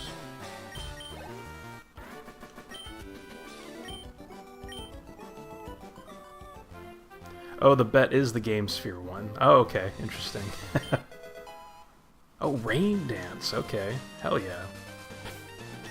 The only Pokemon we have that would benefit from that would be Gyarados. And I guess later on, the Magnemite that I would like to use. Because I've never used a Magnemite in Gen 3. Because it's like, by the time you get Magnemite, you're already like halfway through the game. But I wouldn't mind using it here. So yeah, Magnemite with Thunder Spam would be kind of interesting. And welcome, Kevin. Hello, hope you're doing well. I guess if we can help it, I'm gonna move forward and heal up Oh, well, Route 15. Okay, I was about to say, there's still more routes to go through. So this is a bit of a teaser to Fuchsia City. We're not fully going to explore it just yet. And how do I get up there? Okay, there's a pathway. It's like, what the heck's going on? Oh, very nice, Kevin. You're playing through Pokemon Fire Red. Very nice. Do you have a team in mind that you're using?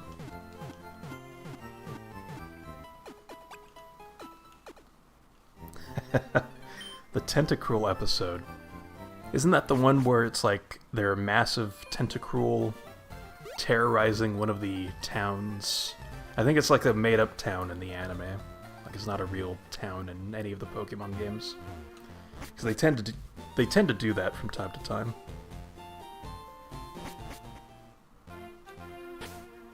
Let's see. So we're backtracking. So we did skip ahead quite a bit by taking that upper section. Want to play with my Pokemon. See, that just sounds weird.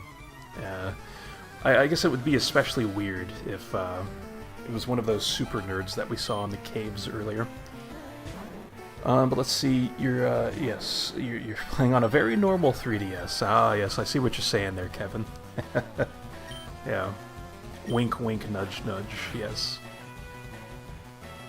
And then the Pokemon episode, you think so? I just remember them being a lot of tentacles, and that's it. There's also, like, this very creepy, like, old lady type of character that Brock isn't attracted to. So, yeah, I remember that, too. And being very annoyed by it, because it's like this flavor of the week character who's only there for one episode. You never see them again. And it's like she's supposed to have some kind of importance in the town or something. And want to do what with... Well, exactly, right? It's just, it's a little strange sometimes what these characters say to us. And the Pokemon manga is insanely dark. Yeah, I've heard about that, actually. There are some more darker themes being used in the manga.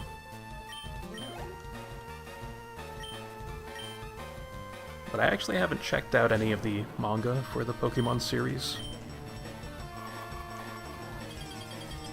Maybe one day I will look into that, along with the Yu-Gi-Oh manga. Alright, that takes here a Yasmin. I wonder if she says anything weird to us here. Oh, okay, now she's pretty normal. I'll go and train with weaker people. So we're kind of doing this route backwards now. Man, I would love to use Venusaur some more, but yeah, we have another bird trainer guy. Yeah, see, that's the thing. Yeah, exactly. They tried to do that to Blue and Red. See, I gotta watch my language because I'm also streaming on TikTok, and it can be a bit sensitive with the automated censoring thing, apparently, allegedly. It's funny because we've played through Grand Theft Auto and on past streams, and it's been completely fine. So I think at this point it's more of just a joke that TikTok has heavy censorship. But no, you're totally fine though. Like, you're fine. I think it's more so just the streamer themselves have to watch their language.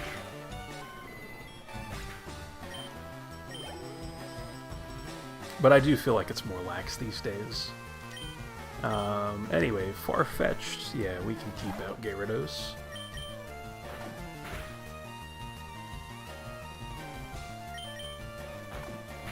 Definitely recommend the Pokemon Adventures manga. It's actually really good. Okay. I'll have to keep that in mind then. Pokemon Adventures. Alright.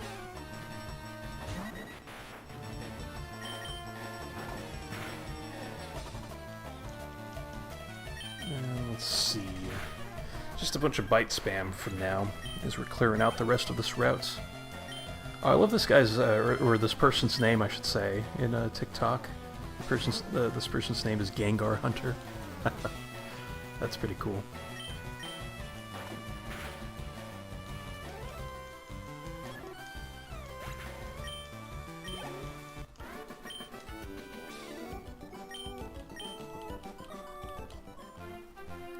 Alright.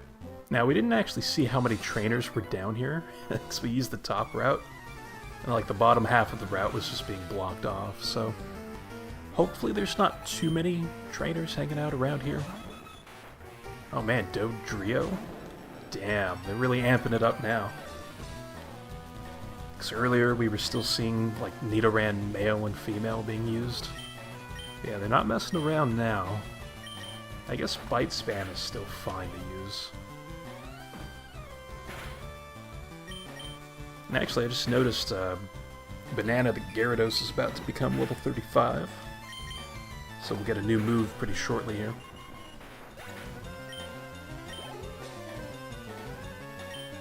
Alright, another Doduo. Since Doduo is a bit weaker, I'm actually going to use Ivysaur, or Venusaur. Oh, I gotta get used to saying that now. We have Venusaur. And we'll go with Razor Leaf, even though it's not very effective. And there we go, nice crits. Very good stuff.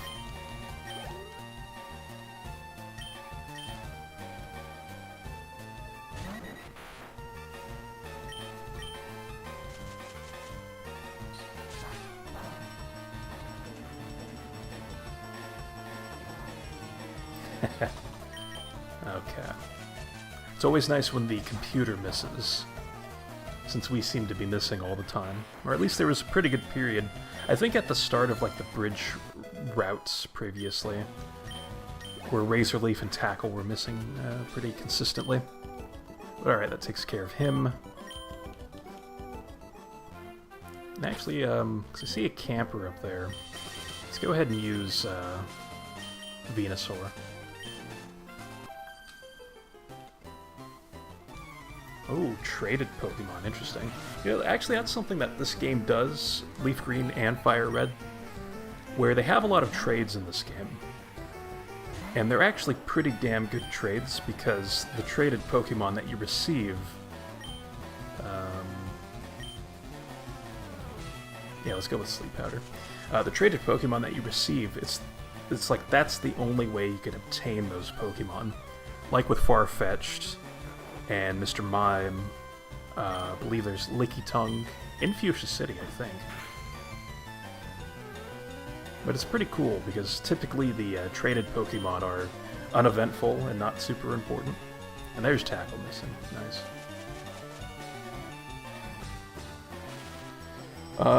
Is Pokemon manga canon? And then you don't know if it's canon. I feel like it's, yeah, exactly right. I was just about to say that, where it's like every type of media is its own canon. So there's not really any overlap, necessarily. I think some general things are the same, but the stories themselves are quite different. Like specific things that happen with characters, and even characters altogether. I don't think some characters show up in certain forms of media, but show up in other forms of media.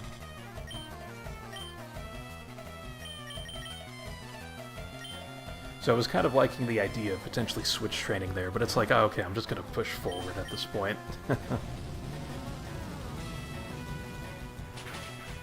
Well, you never know. You know, Dragon Ball has so many non-canon stuff and people still like it. Yeah, I mean, that's the thing. It's like, it's just the story themselves that people are drawn to with certain, like, franchises.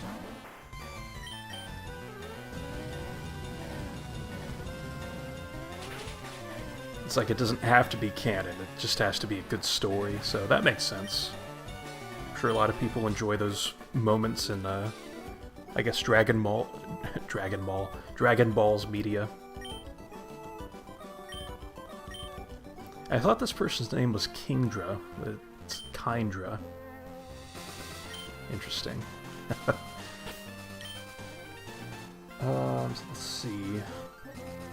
Yeah, we'll do a little bit more switch training, I guess, with Venusaur. And yeah, we're still doing some good damage here, the Mook, against these trainers. I think we're almost done. Because I feel like that top section wasn't that long that we were going through.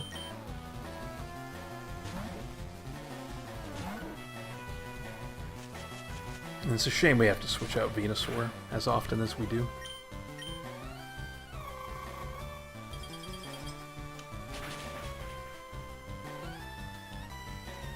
And actually, something I should check out is good old Koga's team.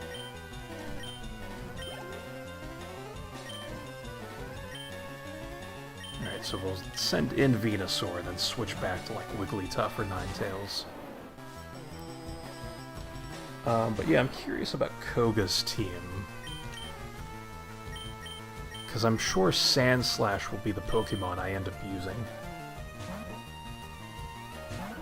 But I think it might be wise to use Ninetales at first to use Safeguard, because he's probably going to Toxic Spam against us. And oh, welcome Hatula. I'm doing pretty good. No, I mean, yeah, your comment is a pretty standard question. 'Cause a few other people have asked that. Well, I would say that I'm probably halfway done with LeafGreen now. And it's actually interesting that people have pointed that out, because I think this is only the 4th or 5th Pokemon stream, so it hasn't been that many. It hasn't been that long since I've streamed something else, but yeah, yeah, we're almost done with this game, I'd say. We're about halfway done. And I don't plan on, like, 100%ing this game or anything like that. So, yeah, I'll be moving on, I think, to Red Dead 2 after this. So that'll be fun. But let me get my page back. Okay, there we go. Yeah, so that'll be fun to play through. And then I'm not sure what I'll play after Red Dead 2. But I hope you're doing well, though, Hutula. So I'll switch out of Venusaur against a Pidgeotto. I think Pidgeotto is a bit much for Venusaur. And yeah, exactly right. Red Dead 2, that I will pretty much have to go for 100% on. Because I would like to get the achievements in that game. And I haven't 100%ed that game before. So that's probably going to be a very long game to get through. And this person's sending out Wigglytuff. We'll go with Sandslash. Yes, and exactly Happy New Year to you as well, Hatula. Because I haven't seen you since last year.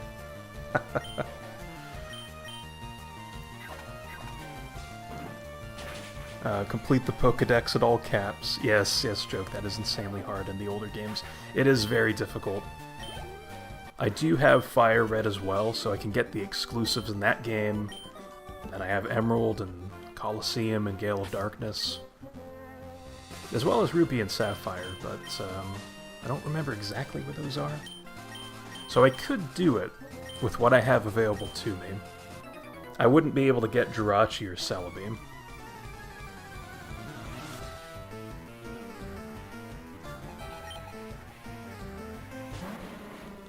But that would kind of be like something where maybe like in my own personal time I would do that. Because I would actually like to learn how to RNG manipulate in Gen 3. Because Emerald, it's the easiest, because there's always like set seeds for everything once you've created your save file. But I think it would be fun to learn that and not only manipulate for very good shiny Pokemon, but just good Pokemon in general to complete the dex with. But let's see. Played it a handful of times. Yes, Red Dead. You used to play Red Dead 1 when you were younger. And then Finland beat USA in overtime on ice hockey last night, so it was also nice. Yep. Very good stuff. It's fair enough. We'll go ahead and swap back to Sandslash. Sandslash is now becoming the Pokemon that is like I'm leaning on for everything. Anytime I'm in a bit of a pickle situation. But no, that's good though, Hatula. That you know, Finland defeated the US at ice hockey. Because I know when my team does well with the sports I enjoy playing, or not playing, but watching. It's like, yeah, I also feel pretty good after that. But damn, wheezing. Yeah, so dig we can't use on that. Just try using a rock slide. But let's see. So, you know, as you mentioned, it's insanely hard to complete the decks in older games, Kevin is saying, because you need something most people don't have. Friends. Is that relatable, or are you just lonely? Ah, well, you know, I don't know. I guess in real life, I don't have any friends that play Pokemon like that, so I guess I'd be in the same boat with that part of it. So I could kind of relate, which is why I have, you know, all the copies of the different games, so I could just trade with myself. See, now if these games were, like, if we were playing these games around the release of them, then, you know, it might be a different story. But alright, let's, Casino, Gyarados is poisoned, so, and Sandslash is poisoned, so I'm just gonna roll with Ninetales for now. Did you shoot any fireworks? You shot some. Oh, yeah, well, very nice. Yeah, that's very exciting to do that.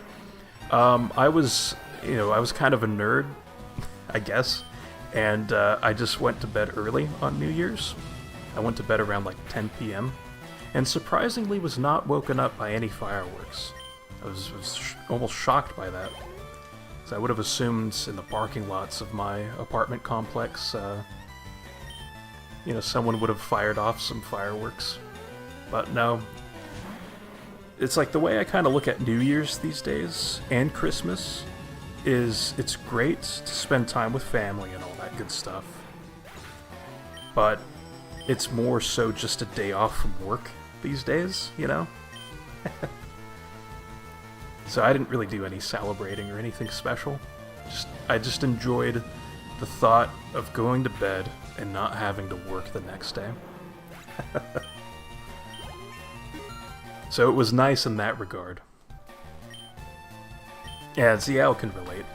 But it was a lot of fun back in the day, celebrating the New Year's, you know, having a couple drinks with friends and stuff, you know. But these days, you know, I enjoy the peace of everything. But that is cool, though, that you did shoot off some fireworks, because those are fun.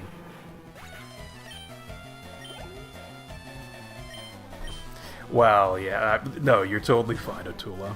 But it's like I do feel a bit more like an older person these days. I know 30 is not really old, but, you know. But you're fine, Atula. Because I make those self-deprecating jokes quite often, too.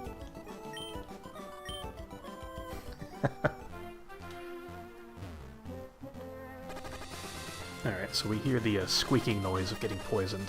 Thankfully that was the last trainer, so we can finally move on. And take on a gym leader. Gonna take on Koga. So, apologies for the screen flickering like that, but that's just the effect this game has whenever one of your Pokemon are poisoned and you're running around the place. Oh yeah, we have to go the long way around too, sadly. It's actually very trippy staring at this as it keeps flickering. Alright, so let's go ahead and heal up here.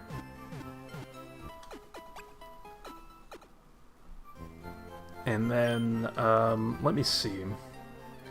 Because we're in Fuchsia City, which is home to the Safari Zone. A very nice. Gas is 62 apparently. So we're in Fuchsia City. There's a bit to do here, but I think above all else, I'm just gonna go into the gym and take that on first.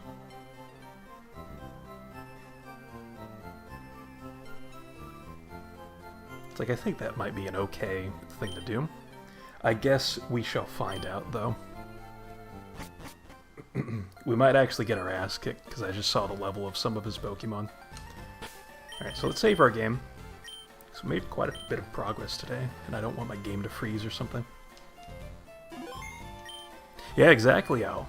Took the words right out of my orifice. Alright, so that guy was in the casino last time. That was him sitting at one of the slot machines, because that's the same character model.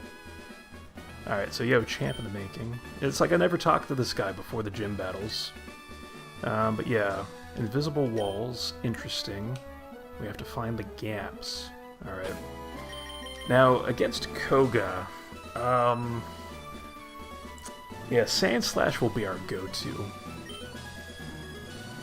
But in the meantime, I know some of these guys have psychic types. So I'm going to use Gyarados for now.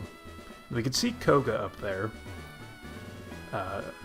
being all weird and trying to be intimidating. No, I'm sure he's a very intimidating person if we actually saw him. But anyway, we'll have to figure out how to get to him. Hey, Juggler Nate. It's a little inside joke. Going back to the old Lotion versus Gaius the Raptor Crash Bandicoot debate. And oh, that's going to be annoying, dealing with poison. Thankfully, the Pokemon Center is right around the corner, so it's not a big deal. It would be nice if we were able to flinch this Drowsy, but... well, actually, it's not quite Pez Gaz. It's the pre-evolution to Pez. So we're not at that point yet. But we are at level 35, which is quite nice. And oh, Twister, okay, that's the level 35 move. Twister, I think, works like Fire Spin. Let's see. Oh no, it's just a 40 base power attack that may make the foe flinch. Which is kind of nice, but it's a special attack move. So I'm going to not learn Twister. Yeah, let's stop learning that. Yes, pre-Pez. Alright, so now we have a good old Kadabra coming out. Let's go with Wigglytuff. And yes, welcome, Hannah, or the Liver Giver. Yes, go Banana. Yes, and she has been poisoned, sadly. That darn Drowsy was using poison gas on us. But welcome. I hope you're doing well today. As well as husband Eric.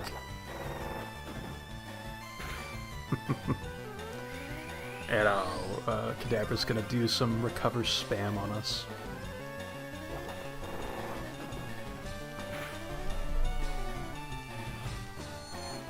Future Sight can be kind of interesting. And actually, you know, if we had our own Kadabra, I mean, it would just do incredibly awesome in this gym. Let's hope that rollout can land. Oh, okay, this should knock out Kadabra.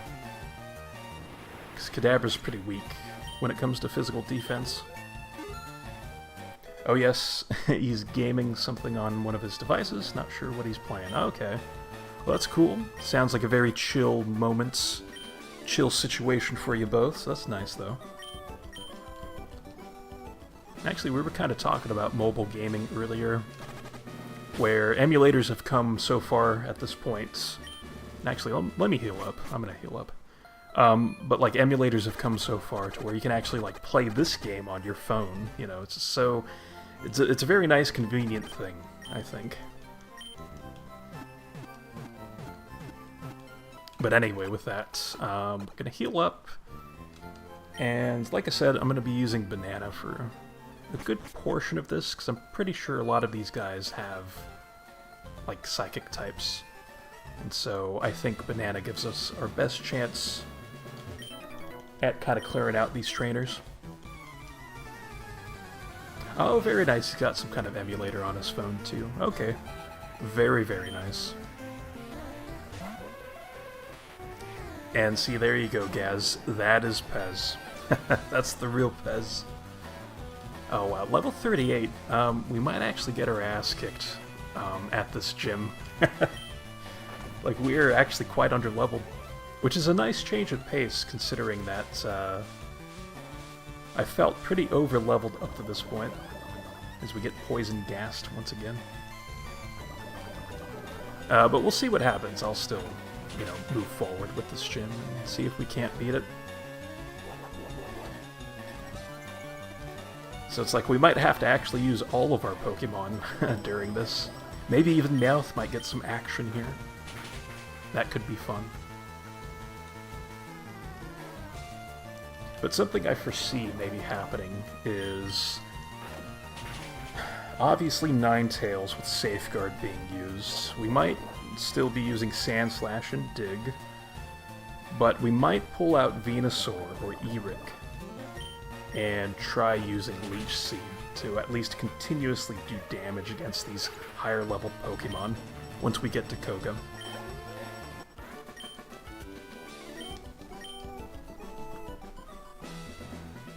And this is kind of annoying, but I'm poisoned again, so I'm going to go heal up. But yeah, this will be a very interesting situation, I think, in how we're going to take on Koga.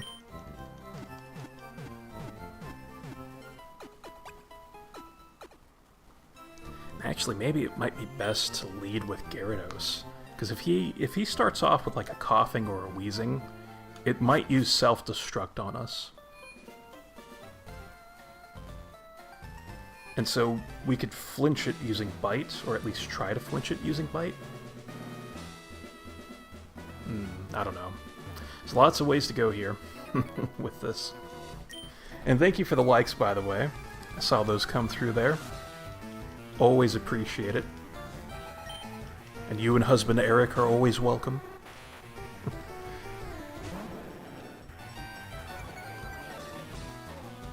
A nice DL is shouting for help. Oh, I'm assuming because of the Pez talk. Yes. Yeah, I mean that's pretty standard. That's par for the course there. Whenever Pez comes up, our rival, of course, our rival Pez.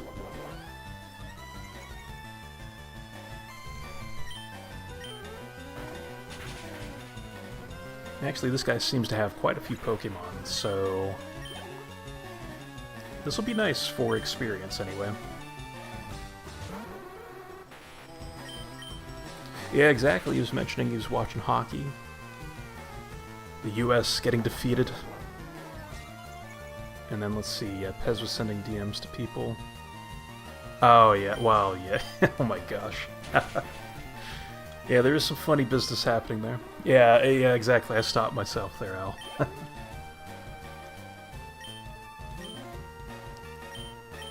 And let's see. Well, I guess we should probably go with Ninetales against this Kadabra, even though we don't have a physical move, just for the experience part of things. Yeah, Flamethrower is fine. It's not going to do much damage, I don't think, because... Well, actually, never mind. I did quite a bit of damage. I was like, well, Kadabra kind of has decent special defense, but I guess maybe its hit point stat is quite low, so it kind of balances out in a bad way for Kadabra. Alright, and then we're back to Drowsy. Alright, let's go back to Banana then.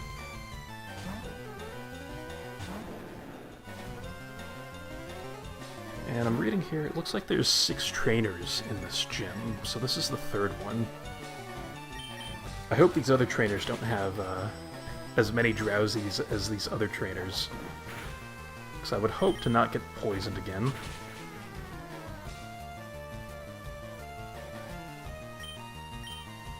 Hit point is an interesting, underrated stat in Pokemon. Yeah, exactly. Because it's like Wigglytuff has a very high hit point stat. I think it's like 115 or 125 or something, like its base hit point. And oh, Meowth has an item. Let's see. Oh, the Duran Berry again. Okay. Interesting. We'll go around the outside here. And you never used to think about it or notice it. Yeah, exactly, because it's just kind of a forgettable type of thing, I guess. Because it's like, the other stats feel more special because they get their own dedicated rows and stuff, like on the stats summary screen. Like, I don't know. It's hard to describe, but it's like, I feel like I know what you mean. where I used to not care too much about the hit point stat either.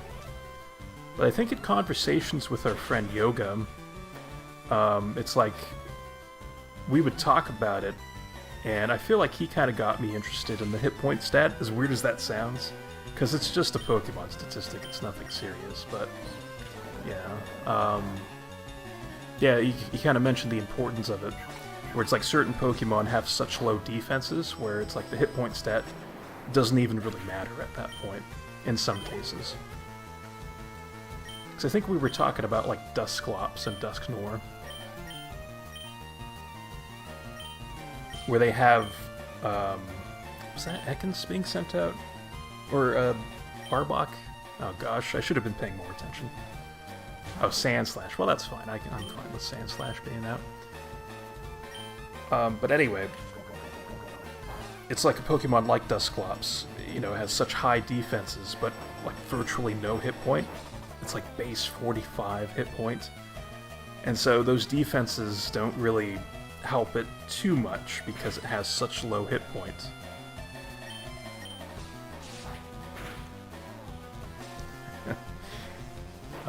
But anyway, yep, and in Gen 3 there are no hit point natures.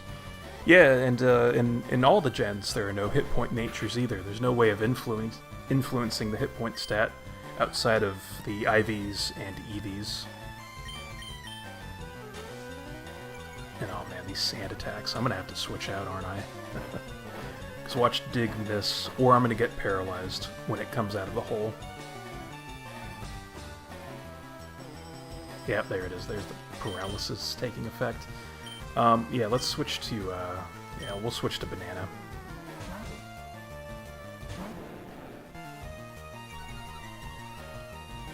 I don't think it would have mattered much if I were paying more attention when Sandslash initially got switched in.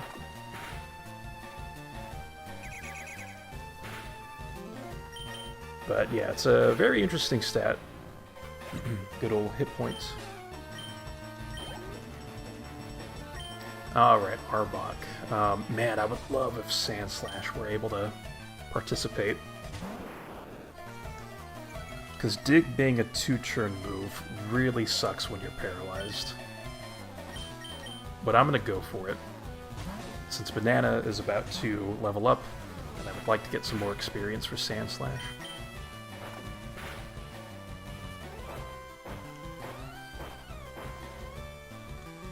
And if we get paralyzed, then I'll just send Gyarados back out. Since the... well, there we go. Since being intimidated will wear off since we switched out. But now we'll get to intimidate Arbok, which is quite nice.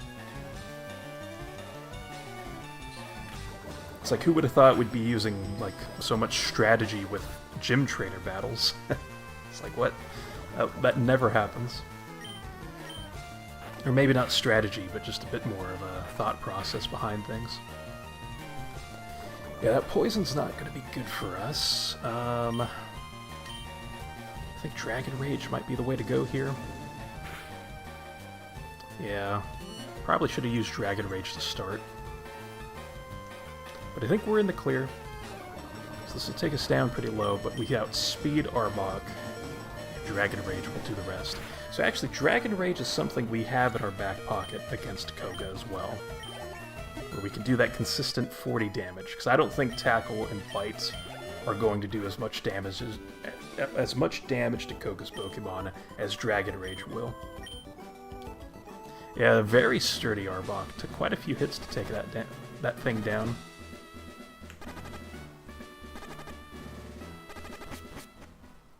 So I saw another trainer in there, so we have at least one more trainer to go, but I'd really like to heal up.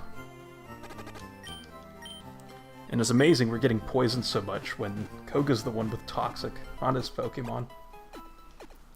And who knows, maybe he'll do that thing that Erica did, where we used Safeguard, but the AI still continued choosing Stun Spore. And it's like, well, we have Safeguard up, so Stun Spore won't do anything if it lands. Alright, this is going to be a very interesting fight, I feel. Alright, so there's one more guy.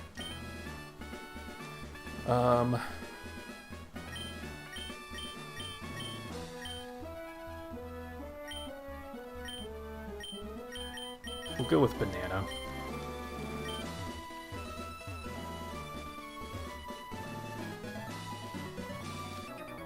Alright, so there's two more trainers. This guy and then the guy down there. Yes, Nurse Joy, the true MVP of any playthrough, honestly. Coming in very, very clutch. Alright, so actually let's just try using Dragon Rage. I like Bite because it can flinch your opponent. And watch Poison Sting poison us. Okay.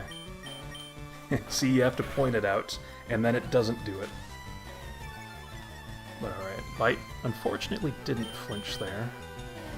But Dragon Rage hits, so there goes Sand Slash. Nice. Very good work, Banana.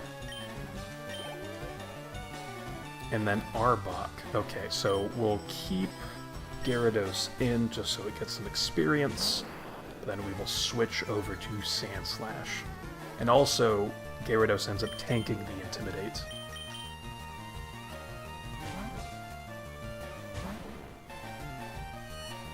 And then I think that guy down there was like one of those... I think they're jugglers here. So I wonder if he's going to have the Hypnos and the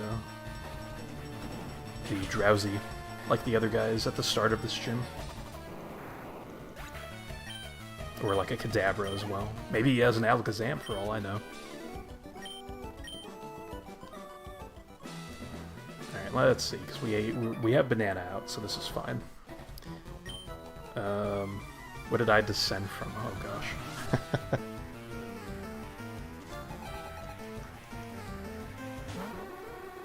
And I think we'll make one more trip to the Pokemon Center just to be as safe as possible here.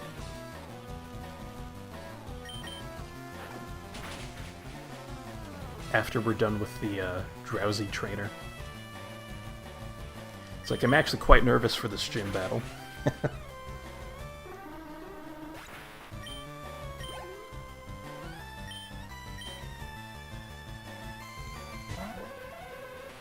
Alright, there's Pez once again.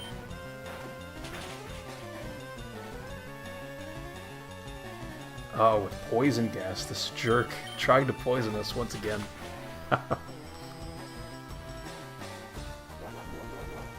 Alright, Meditate. What is that? Special defense? No, attack. Okay. Why would it want its attack raised? I guess for Swift or something? But, that's interesting. Well, I will say that fight went way better than those first fights against these other trainers. Alright, so let's heal up and then we will face Koga. I think I remember the general routes.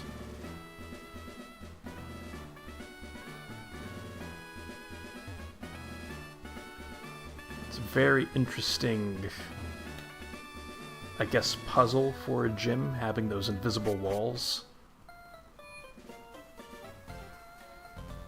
That I don't think you can even see. Like, I'm just kind of basing it off of memory, I guess, of where to go and not to go. Alright, but I think we will start with Ninetales. Oh, and Meowth has an item. Always lovely. Persim Berry. Okay, that's fine. Alright, we'll start with Ninetales, again to use the Safeguard strategy. And then from there, depending on what Koga's first Pokemon is, we'll switch to either Gyarados or Sandslash. Because I'm sure he has like a Weezing or something that can block Sandslash's dig move. So we go around the outside, just like the Eminem song.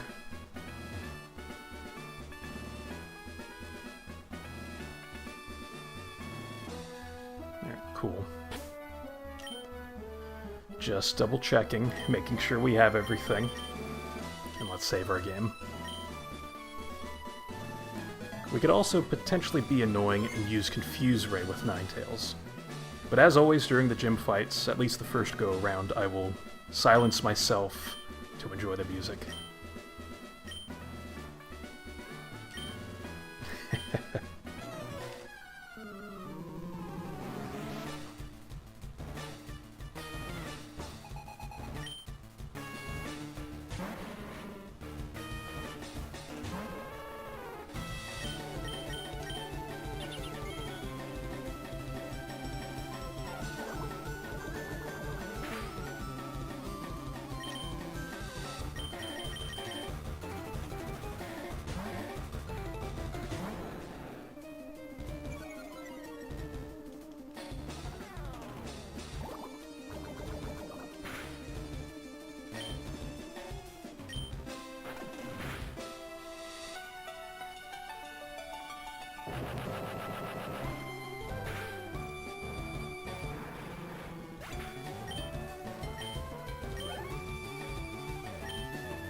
For the record, I'm gonna laugh if he explodes using Weezing. Since it's its final Pokemon. Oh my gosh.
Fantastic stuff by my underleveled team. Oh, brings a tear to my eye almost. But yes, thank you for the likes over on TikTok. Welcome husband Eric, and of course sharing the live by Hannah, whose banana here in the game was incredibly clutch with those intimidates. Oh my goodness. It's funny, the strategies I was talking about before the gym battle, I mean, I kind of used, but it was really Eric that was incredibly clutch with the leech seeds and the sleep powders. But it's like I can't really use raw strength to take on Koga's team because they're underleveled. Like, they're not able to do that much damage to, you know, Weezing, which is a very defensive Pokemon. But yeah, what you said there in chat, Al, Sleep Powder very clutch indeed by Eric. Oh my goodness. That was awesome. Poor Sandslash, though, didn't make it to the end, but Sandslash still contributed and made Koga use some of his Hyper Potions, I believe. Because I think at this point he has Hyper Potions, not so much the Super Potions anymore. But yes, yeah, very, very nice. And yeah, exactly, Koga is lucky Meowth didn't come out. So it was ready. See it jumping around like that? It is eager to fight. But yes, a celebratory Nurse Joy visit is definitely in order at this point. And unfortunately, those invisible barriers are still up. Does Koga have anything to say? When afflicted by toxic, Pokemon suffers more and more, which we didn't have to worry about. Because toxic is very annoying, because it badly poisons you. Which is why Safeguard is so, like, instrumental to, you know, fighting off Koga. At least, you know, for my team. Because having badly poisoned Pokemon, I think the badly poisoned would eventually override any benefit you'd get from Leech Seed. Because Toxic's badly poisoned status is an exponential increase in damage that gets done to you. Where Leech Seed is just a static 1/16% of hit point that you end up obtaining from your opponent. So yeah, Toxic would have destroyed me with my defensive strategy. But yeah, that was fun. That was very, very fun. Oh, I feel drained after that. But yeah, there's still quite a lot to do here in Fuchsia.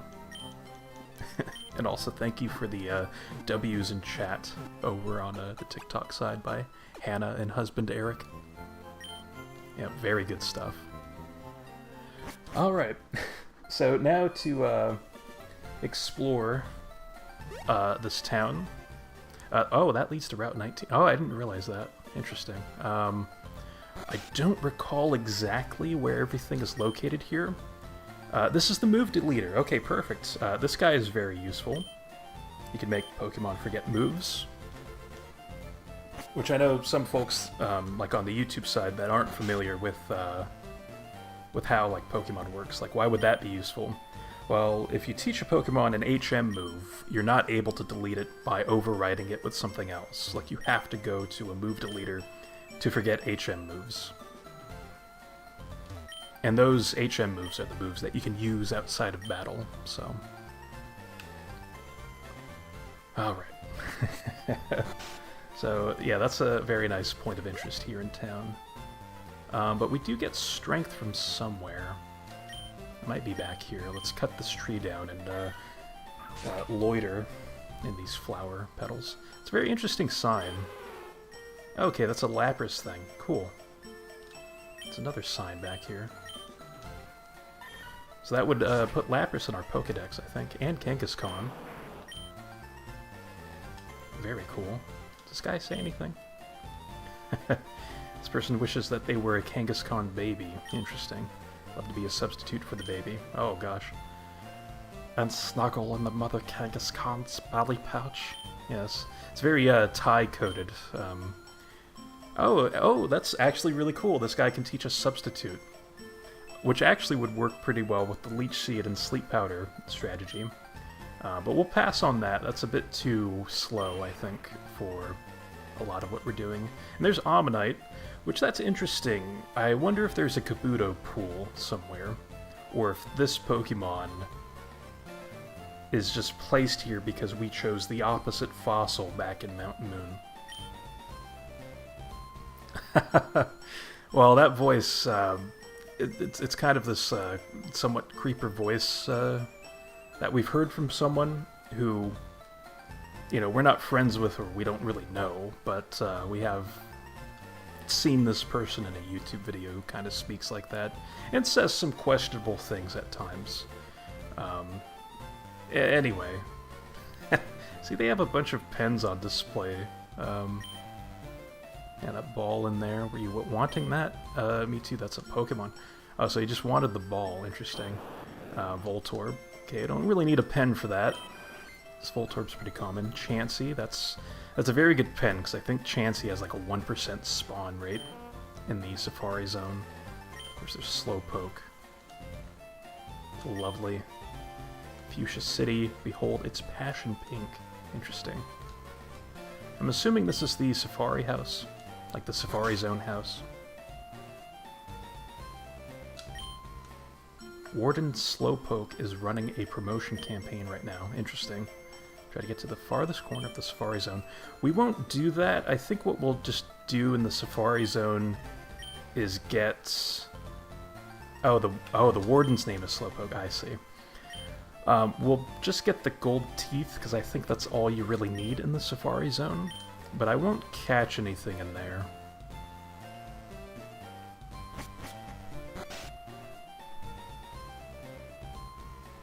Yeah, exactly right, Gaz. In that very distinct voice that person has. Good old Ty. Alright, Safari game. Alright, so like I said, we'll go in here. I think it's $50 to go in. Or 500. Oh, 500. Wow, we actually have enough money to go back to Celadon and get Thunderbolt to put on Wigglytuff. That'll be nice. But yeah, we'll go ahead and play. And you do have to use Safari Balls. And what am I supposed to find in here? It's the teeth, I'm pretty sure. But the thing is, though... is the gold teeth... Oh, I see. They're in the Safari... Okay, because I was like, wait, am I supposed to already have the gold teeth? But no, they're in the Safari Zone. And also, very nice, you and the wife have started playing Resident Evil 5. Very good stuff. Well, I hope that goes well for both of you. I think in the rest house... Oh no. I thought this is where you end up finding... Oh, look at this, Sarah. Where did my boyfriend Eric go? That would have been great if this person's name was Hannah. And if Eric was spelled with a C. That would have been nice. Nice little coincidence there. Alright, so we have to find the gold teeth somewhere in here.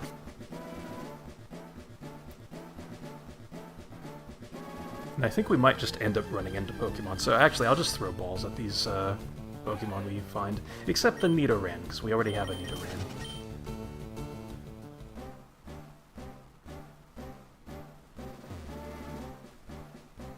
So I'm just kind of blindly going into this here. Man, there's a Max Potion. Wow, that's really nice, actually. Max Potion. Bit of overkill, though. I don't really need the Max Potion. There's a full Restore. And is this the house that has the Warden guy? This is a rest house. How many did I catch? None. Oh, this guy caught a Chansey. Nice.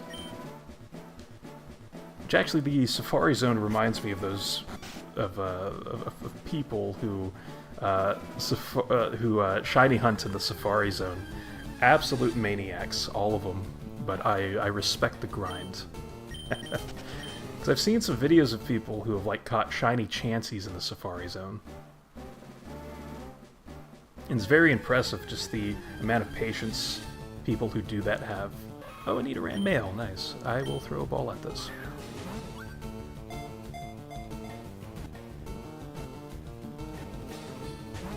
Oh, well, I was about to say, yeah, we don't have one. Now we do, but we don't. Because it broke out. You can throw baits and rocks at this thing, I think. Or at any Pokemon you come across, and it ran away. I think one of those items makes it to where the Pokemon is more likely to stay around and not run away from you, but it's more difficult to catch. And then the other option makes it to where the Pokemon is... Oh well, Quick Claw. Oh, I could actually use that. And the other option is like the opposite of that, where it makes the Pokemon easier to catch, but more likely to run away. Yeah, exactly. There's been a lot of Nidoran down... I was going to say down here, but up here in the Safari Zone. There's a Paris, but we've caught one of those before. Man, imagine if we can catch something super rare. Oh, there's a Rhyhorn. Very nice. I believe the rock makes it to where they're easier to catch, but more likely to run away. And bait makes them stick around longer, but more difficult to catch. We'll throw a rock at Rhyhorn. That's so mean. And it ran away. I don't blame it. Okay, so this is Area 2. Interesting. I want to say Area 3 is where we have to go to get the gold teeth and all that. But this has been fine. Steel Wing, that's a nice TM. Hope your Charizard from Fire Red is doing well. Yes, yes. Wow, oh, that's awesome. I didn't know you had a Charizard from Fire Red. Because I don't think you mentioned that yesterday. You think your husband Eric stole him? Oh gosh. Like traded him over to his save file or something? And exactly right, Gaz. Based Rhyhorb. Yes. Oh well, this guy's Eevee evolved into Flareon. The friends turned into Vaporeon. Well, I mean, you have to give Eevee an item, so I feel like it'd be pretty obvious why those things happen there. With this person and their friend in the game. He's actually with husband Eric now. I transferred him all the way up to Pokemon Violet. Oh, that's awesome! Oh wow, that's a pretty long process too of transferring from Gen 3 to Gen 9. Yeah, that's some good stuff. I have some Pokemon in my X and Y save file that I've had for years from my Gen 4 playthrough. Please find the Safari Warden's lost gold teeth. But yeah, I would like to trade some of those. Hey, there's the gold teeth right by the sign. I'd like to trade, or I guess it wouldn't be trading, but move up those Pokemon from Gen 6 to Gen 9, since they're so close anyway.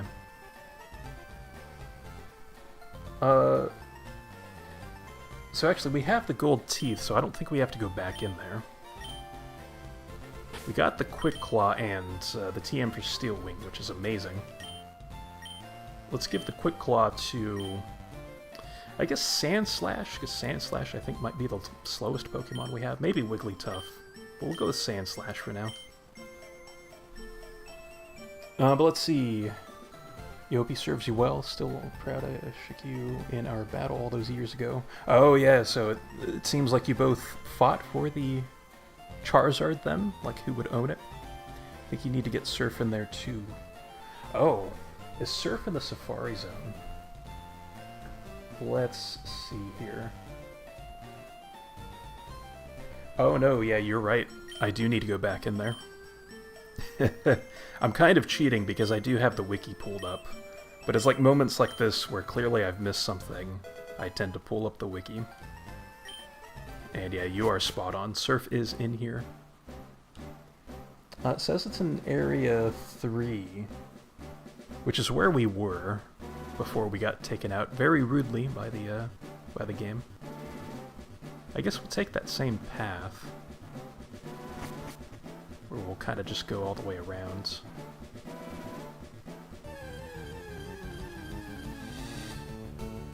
And oh, Execute. Interesting. Let's use bait this time, because rocks, throwing rocks didn't seem to help. Yeah, exactly. I do need either a girlfriend or a wife to help with the Googling part of things. That would be quite nice. And also to play Resident Evil with, if that ever, was a thing, right? Alright, let's try using bait again. We do have a Nidoran female, but it would take quite a while to level it up. Alright, so it's eating to evolve it into a Nidorina.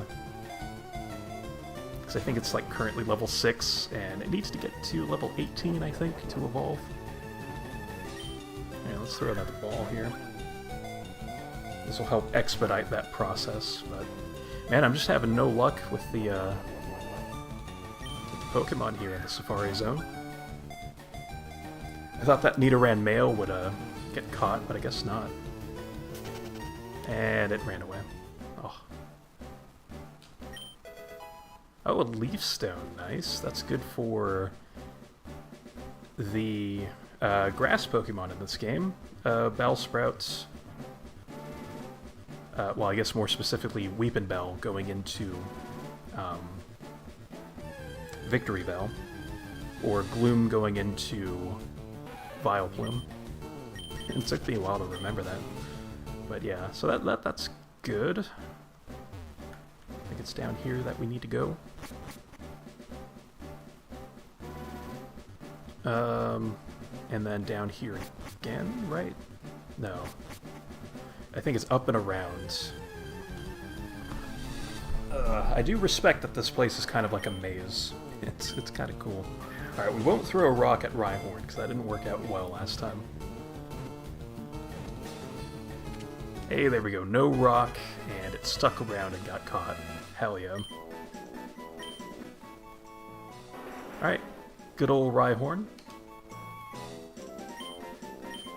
And of course it was transferred to the box. That's completely fine. I would love to get an Execute, though. That would be pretty cool. Because Execute can only be found here, I think. Alright, so Area 3 was down here. Right? No, I think I made the wrong turn again. Oh my gosh. This place is such a maze. Maybe that's what I need. I need a map. That's what I think I need. If I do have to make another pass through through this area, I will just utilize a map. Because I am kind of going off the beaten path a little bit. But hey, another Rhyhorn caught. Cool. I figure there's no harm really in catching as many of these as I can. Because it's not like you get to keep these Safari Balls, so you may as well just use them as often as you can. Except against Paris, because we already have a Paris. Oh yeah, I think you can also find Tauros in here. Which is very reminiscent of the anime, when Ash caught a bunch of Tauros.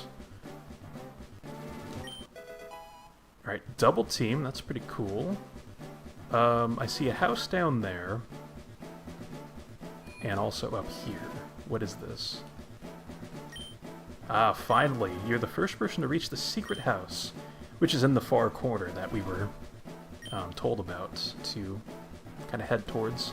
I was getting worried that no one would win our campaign prize, which is HM03, so there is Surf from the secret house. Perfect. Are we able to use Surf now that we have Koga's gym badge? I guess we can kind of find out. So let's use the TM case. Open that up, and we'll teach Surf to Gyarados. I know Gyarados is a physical attacker, but it'll still be nice to just have Surf on a party member. So I have never used Leer with Gyarados in these past 15 levels, so yeah, let's get rid of Leer. Which I guess it's more so these past, like, 10 levels, because I think it learned it at level 25. Or no, maybe it's level 30. I don't know. All I know is I haven't used Leer yet, so...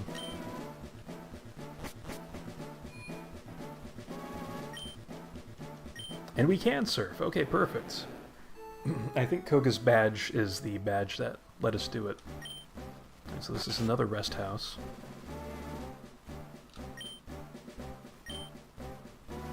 Oh, this guy... So was I right? This guy says tossing rocks at Pokemon might make them run, but they'll be easier to catch. Okay, so I was right about that.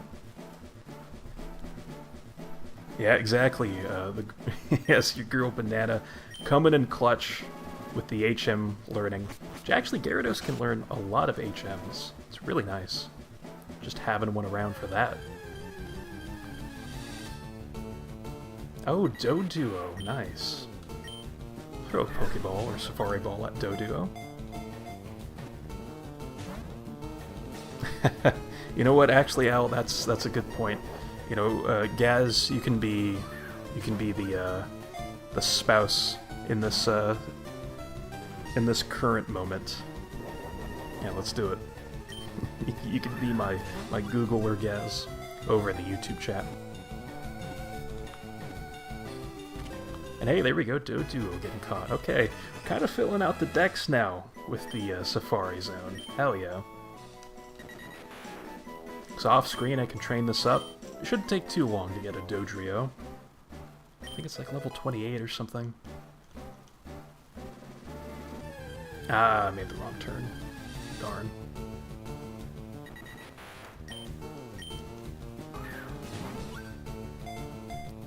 But yeah, I'm just going to play out the rest of the Safari Zone experience, and then just kind of go from there. Actually, it was probably years ago at this point, I ended up using a Doduo and Dodrio, and it was actually pretty good in this game. Like, Tri-Attack is a lot of fun to use, because it's a physical move, so, you know, you get to utilize Doduo/Dodrio's decently high attack stat, plus it's fast. It's just quite fragile. Okay, so Doduo is sticking around.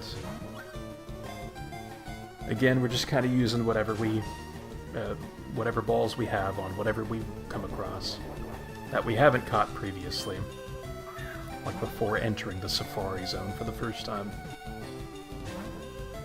Yeah, it seems like this one's going to be a bit stingy, though.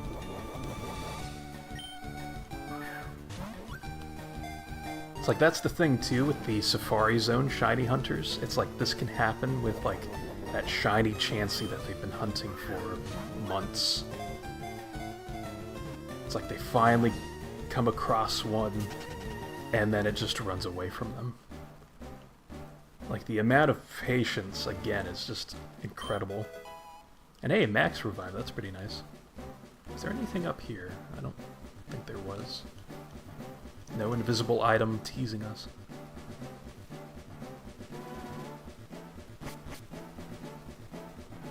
Well, now that we have Surf,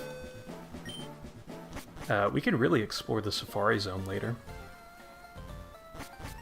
What's my favorite Pokemon? So, my favorite Pokemon is Blaziken. And pretty much has been ever since I was a little kid. So I just loved Blaziken so much when Gen 3 came out. Thought it was so cool. And then, like, when you actually use one in Ruby, Sapphire, and Emerald, it, like, glows red when it's getting sent out. It's just super neat. But do you guys have a favorite Pokemon? I'm actually quite curious.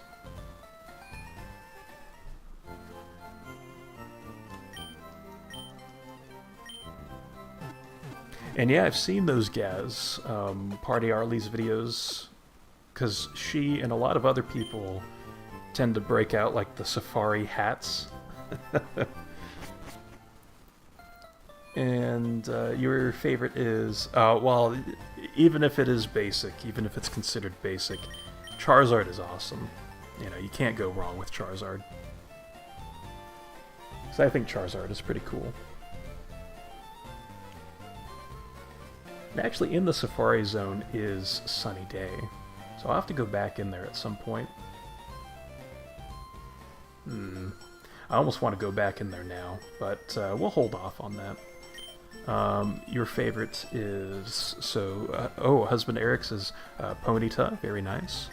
I like Ponyta's sprite in this game. It looks very cool. No, Tyranitar. Yeah, that's a nice second choice. Tyranitar is awesome too. But I do I do like the Charizard and Ponyta being mentioned because I love fire types. They are my favorite types. So yeah, I can respect those choices.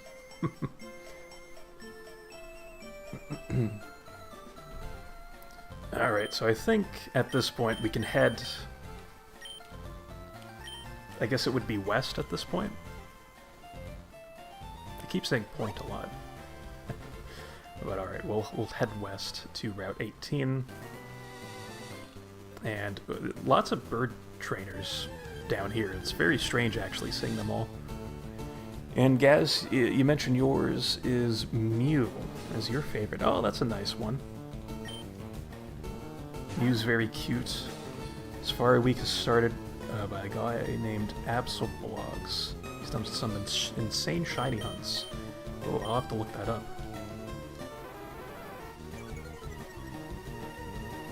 I would say if not Blaziken, another Pokemon I really like is Flapple and Cerulege, which is kind of interesting because they're from new gens, you know? And it's like, I do favor my old gens, you know, I love Gen 3, 4, and 5, and even Gen 2, honestly. I have a newfound respect for it. But, you know, a Pokemon like Flapple is just amazing to me. I just love it so much. Such a great poke. Alright, I've kind of faffing about here. Let's use Wigglytuff against these guys. So I'm sure they have tons of bird Pokemon. How do I feel about Yu-Gi-Oh? I love Yu-Gi-Oh! I used to play a ton of Duel Links when it first came out, and for a few years after. I picked it up on and off throughout the years, but I haven't played it in a while. But Yu-Gi-Oh! I love the original anime. I've been trying to finish GX, but I always get kind of stuck in I was about to say Gen 2, in Season 2 of the Yu-Gi-Oh! GX anime. But it's a little goal of mine to watch all of the anime for Yu-Gi-Oh! Because I know about Synchro Summoning, Pendulum Summoning, and Link Summoning, and all that type of stuff, XZs. So I would like to actually watch the anime associated with those summoning mechanics and card types. Will I stream a Yu-Gi-Oh! Game? I've actually thought about streaming Duelist of the Roses, because I was playing through that for a little while, and I was grinding, and I got a deck that I'm really happy with, where it's like a light attribute deck, which, by the way, there's someone who occasionally, I guess, kind of glances at my stream, but then leaves right away, who has a light attribute as their profile picture, like that little symbol for the light attribute. And I love that so much. It's such a cool symbol that I always get excited when they pass by. But then, like I said, they leave right away, so I've never, I don't think, been able to tell them how much I like their profile picture.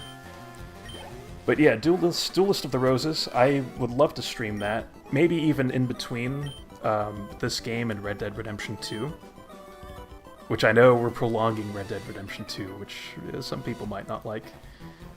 But it would be very quick to finish off Duelist of the Roses. It's not like a 100% thing I'm doing, getting all the cards and stuff. It's nothing like that.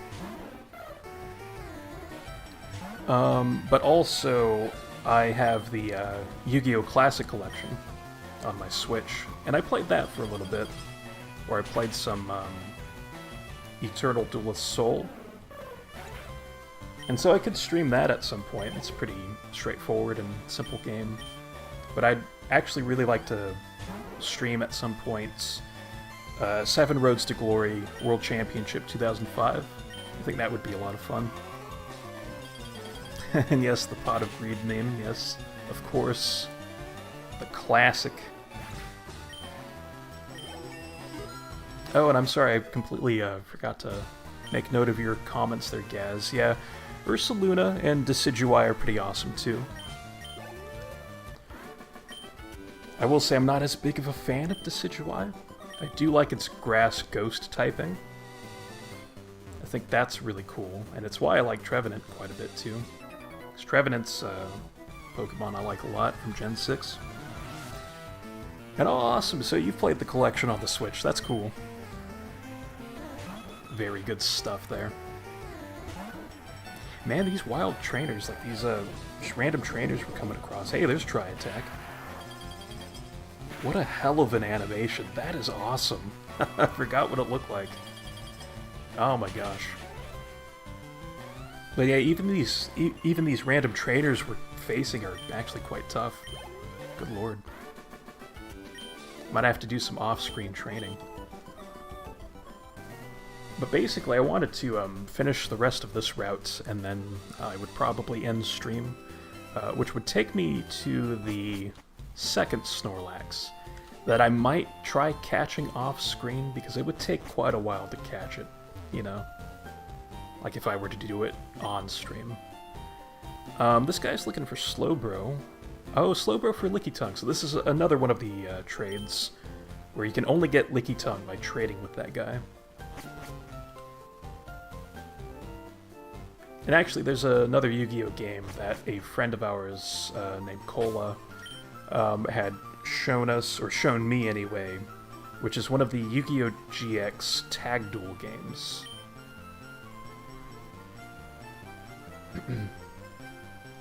And I was very interested in that, so I actually got it on my PlayStation 2, and that would be fun to stream as well.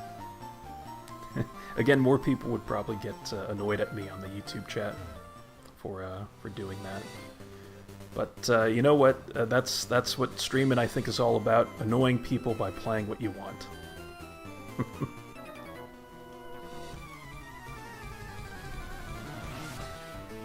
But yeah, there's lots of ideas for games I want to play. It's actually on that topic, as we have coffee now. Interesting. I guess Rock Slide's fine. But Fallout New Vegas, I'm like in a Fallout like mood at the moment, and I would love to play through that. Because I don't care as much for Fallout 3 and Fallout 4,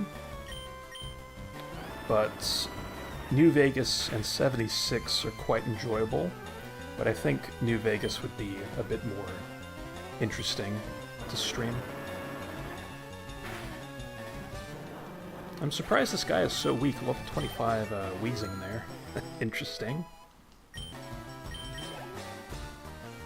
I guess we should have come to this route right when we got the bike, but it's fine.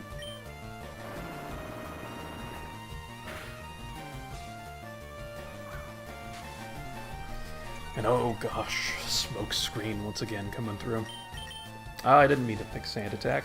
I actually used Sand Attack during the gym fights, because I think Safeguard wore off, so I was like, okay, let's see if we can't make Muck miss its Sludges and Toxic, which I didn't even end up picking Toxic, but...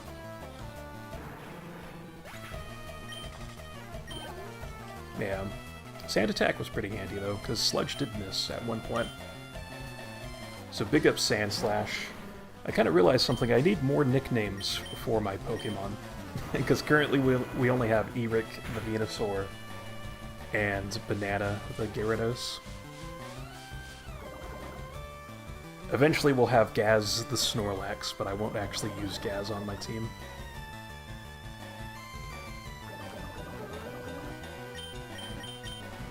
Gaz being Big Darth Vader that you see in the YouTube chat.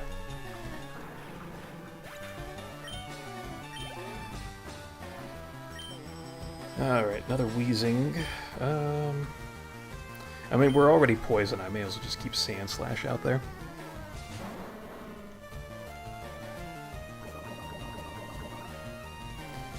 Big Sex Horner, yes. I guess that could be one for Sand Slash. It does have, like, those, like, sharp, I guess, scales? I'm not exactly sure what you would call those things on armadillos. But those protective pieces of its body that are quite horn-like.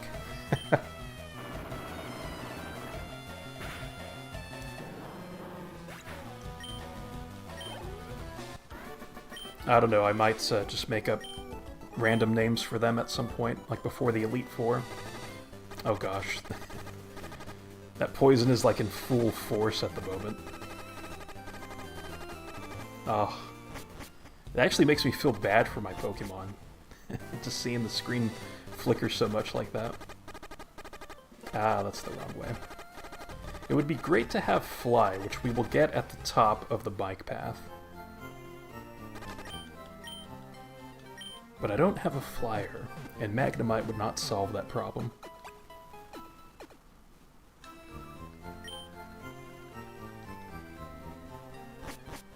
Alright, hopefully we find some more bird trainers instead of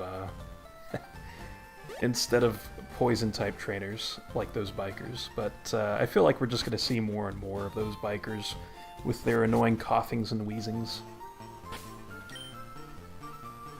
Which with that, maybe well, no. So all we have is Tackle. Decisions. Yeah, we'll keep rolling with Sandslash for now. We can train up the others off screen, kind of catch them up with levels. As we slowly ascend upwards. Alright, see the sign here. It's a notice. Don't throw the game, throw Pokeballs instead. What? Don't throw the game.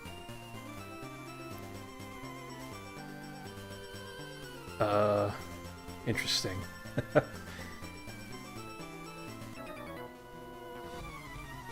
I'm trying to think, like, would someone, like, throw their game in rage? If, you know, like with that Snorlax encounter earlier, like, I wasn't having luck catching it, so it's like, well, I may as well just throw my analog pocket across my room right now. Yeah, that's interesting, that notice. I'll have to ponder that some more later. Good stream, you're off to study for a bit, be back later. If, I'm assuming if I'm still streaming would be the rest of that sentence. Or if I'm still around, but either way, I appreciate it, husband Eric, for your support. It's always good to have you around.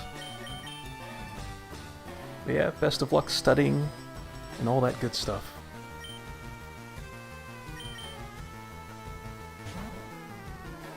I've actually forgotten what this person was going to send out right now. Oh, Machoke. Okay, this worked out phenomenally. Do I stream daily? I'll typically stream on my days off. So like today I have the day off because it's Saturday. Because normally I work Monday through Friday. So I tend to always stream on Saturday and Sunday. But this week has been a bit extra because of New Year's, and then I had the second off from work. So I was able to stream those days. But yeah, usually just on the weekends.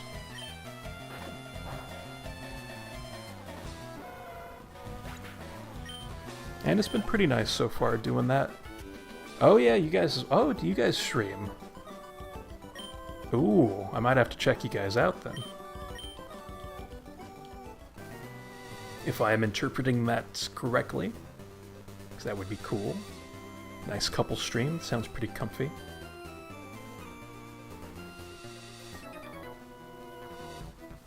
Or unless you meant like the working Monday through Friday thing.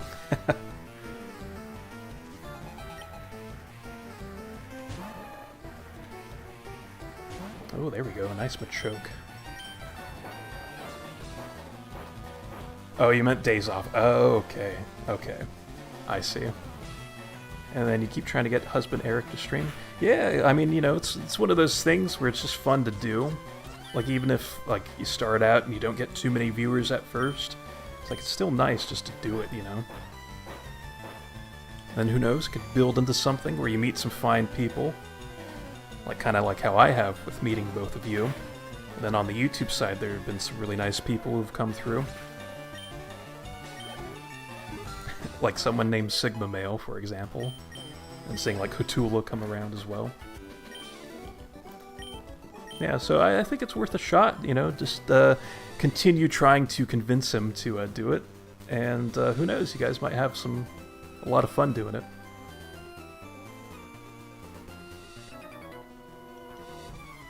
I also have a Windows pop-up in the background. What the hell is this? Oh, the campaign manager. Remind me later. Alright, there we go. darn pop-ups about Windows 11, I think is what it is. But...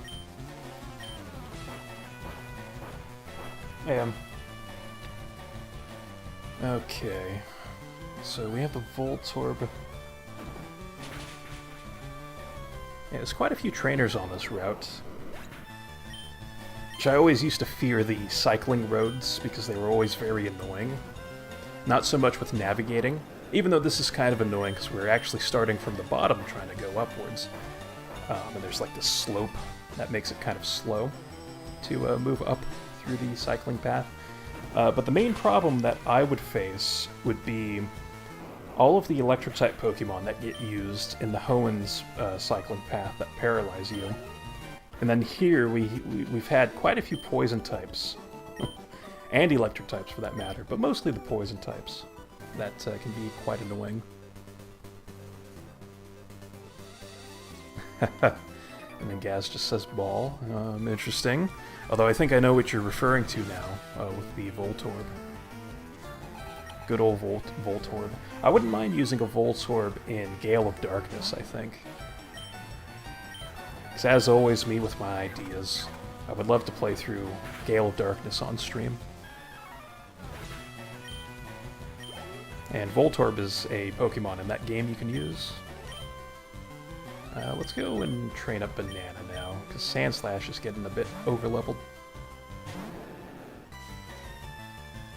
But yeah, Voltorb would be cool with some other water type. So I can do like a Rain Dance Thunder Spam combo. Let's actually use Surf on Banana. Or with Banana. Look at that. It's pretty good taking out a Primeape to that point. I know it is 8 levels below us, but still. Gyarados doesn't have the best special attack stat, so that's really nice.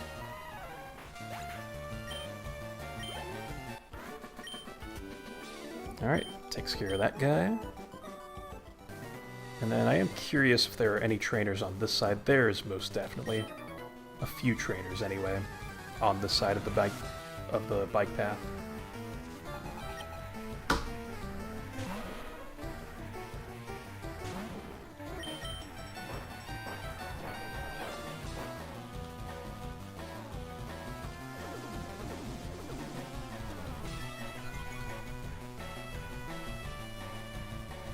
Man, this route is super long, actually. Oh my gosh. I took a look at the wiki right now. And yeah, this bike path goes on for quite a while. I was like, oh yeah, I'll clear out this route and then end the stream. But yeah, it's quite full of a lot of different things to... well, not really things to do, just trainers to fight. Yeah, watch out for discarded items, of course. Lots of signs here in place of trainers in this middle path. It's a third sign. Alright. Oh, that's actually pretty handy. You can use the B button to just hold your place on the path. That's pretty cool. But this is perfect though, because I do want to go back to Celadon. And I think this is back at the bottom where I went along the right path. So we'll continue upward in the left path. So I think we're almost done with some things here. I think we're almost done with these trainers. Words are becoming harder to remember how to use properly. I will say that's one thing about streaming that I struggle with. Like, I'm probably not the most intelligent person anyway, but I do feel like I'm losing, like, brain cells, you know, as the stream goes on longer and longer. It's like the battery's running out, you know.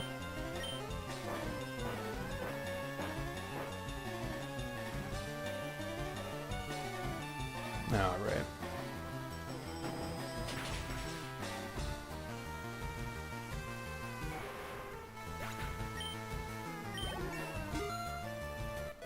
Alright, level 39 for old Sandslash. Oh, I love seeing triple digits for the attack stat there. Oh, it's just so satisfying. And then I think we've seen this sign before. Yeah, that's the weird one where we don't throw the game away. We throw Pokeballs instead. Of course. Alright, just moving forward now. We won't take that middle path. We've taken that right path earlier.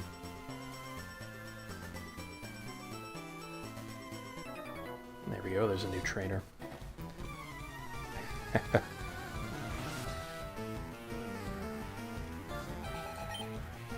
Ooh, Jamal with a Mankey. Nice.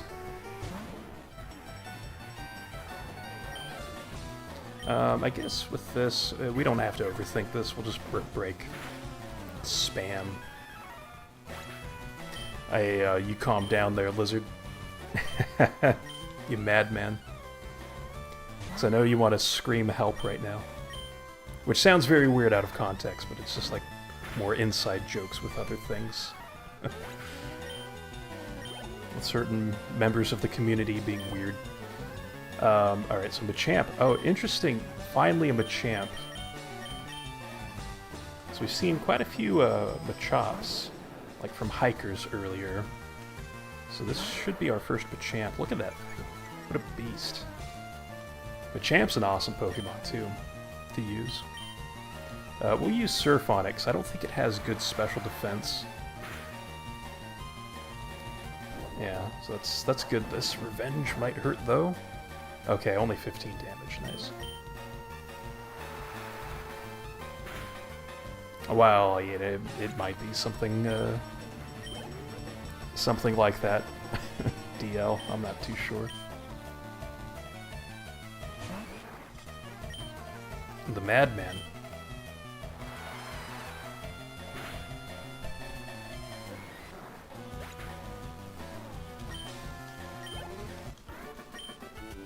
Alright, that takes care of him, and are we finally nearing the top of this bike path so we can get Fly? See another trainer, but I think we fought him? Yeah, we fought him. And then we came from the right side. We fought that guy. There's a grass patch. I know on this, well, maybe I don't know, but I think on this route in Pokemon Let's Go Pikachu and Eevee, this is the route where you can find wild Eevee, which is really cool. Because I think there are some trainers that are just standing around, because there is no bike in that game. So they're just standing around next to, like, Eeveelutions, basically. And it's really cool. Because that game really looks great. That would be a fun game to stream. Probably way farther down the road. Because this game is pretty much that game. Like, there are differences, but they're both Gen 1 remakes, you know. Alright, so there's Coughing. We'll send out Banana. Feel pretty good using both of these against the poison types. It's worked out surprisingly well. But of course, as I say that, we're gonna get, like, badly poisoned or something. Alright, Smoke Screen, that's not too bad, hopefully. Oh, and of course, Gaz, you wanted to do a bit of a 100 egg run in old Spyro Year of the Dragon. I'd love to watch that. So it's more incentive for me to try to skedaddle and get this route all taken care of. So I'd love to watch that.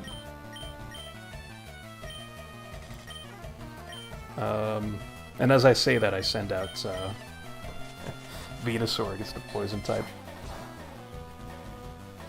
I don't know if I'll participate, because I don't know how I feel about speedrunning these days. But actually, that could be a fun game to stream. Not so much in speedrunning and doing attempts, but just playing through the game and doing speedrunning strategies, so it's like half casual, half speedrunning oriented, you know? Kind of like to refresh myself on the 100 egg category.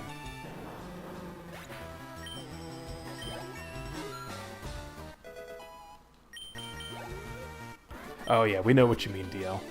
You're fine.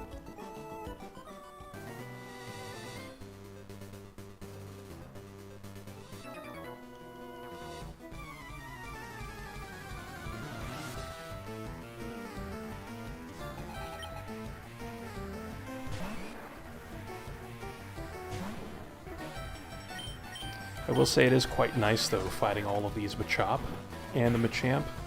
Getting some nice attack effort values here. Oh, another Machamp, wow. I'm actually quite surprised by that. And then Hannah mentions that she's always hated going in the caves.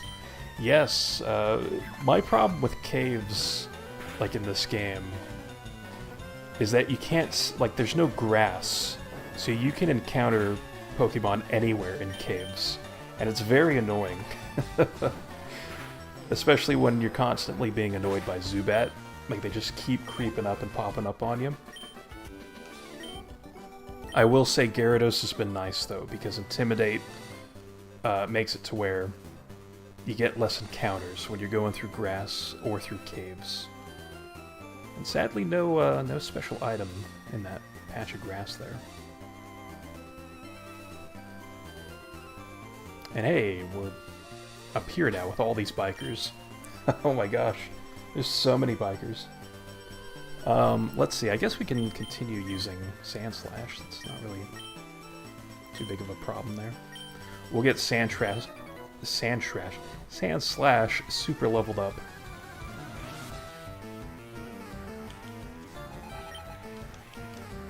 Ooh, another Mankey, hell yeah.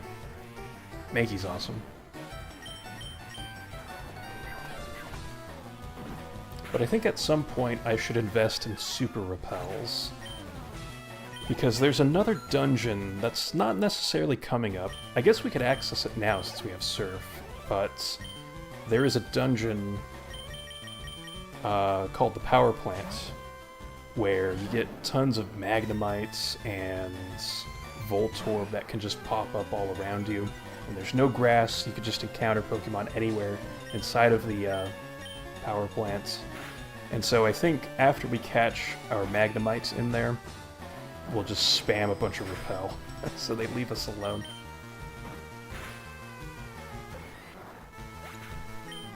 I think that might be the best way to go with that.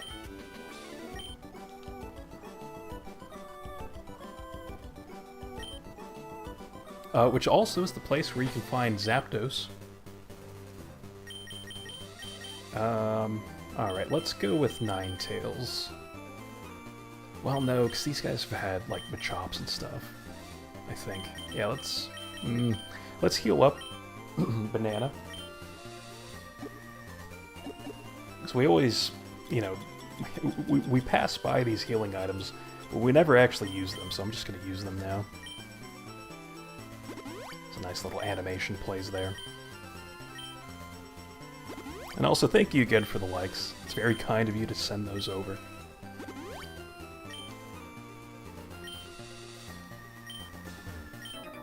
And I wish I could get off the bike at this point, because it's like, I'm kind of overshooting exactly where I want to go. But yeah, I'd like to get Banana some more experience. So I feel like it's going to be handy for the late game. I have that feeling, I guess. Because Intimidate is going to be very helpful. Especially against Lance and his Dragonite. Oh. If they start popping off Hyper Beams, I mean, it's pretty much game over. So, Intimidate's going to be very nice for that.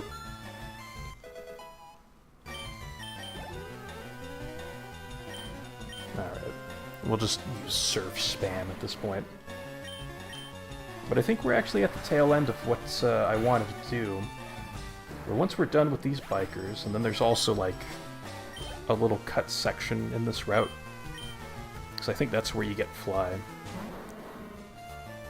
We'll just have a second Snorlax that we will save at. We won't actually fight on stream. I'll do that off stream, because I fought the first Snorlax on stream. So there's no point in showing off both of them. But I'll end the stream at that Snorlax once we get there. Which should be coming up pretty shortly, right before Celadon. But in the meantime, we'll get some more experience for Banana. I like how that guy was saying that, oh, we jumped him. But I was like, he's the one that's challenging us to a battle, though, you know?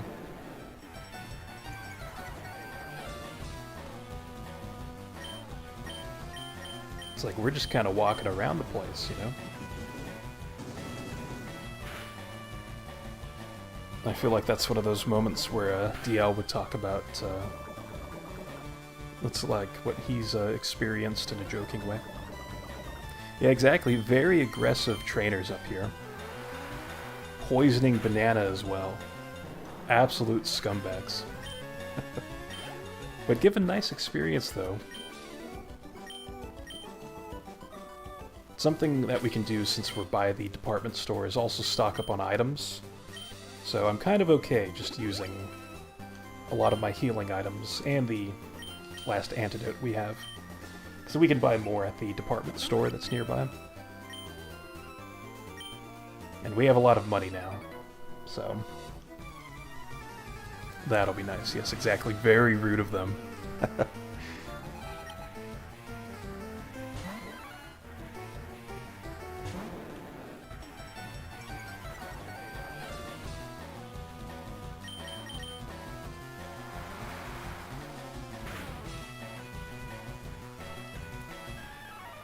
Alright, so I think there's 3 more dudes.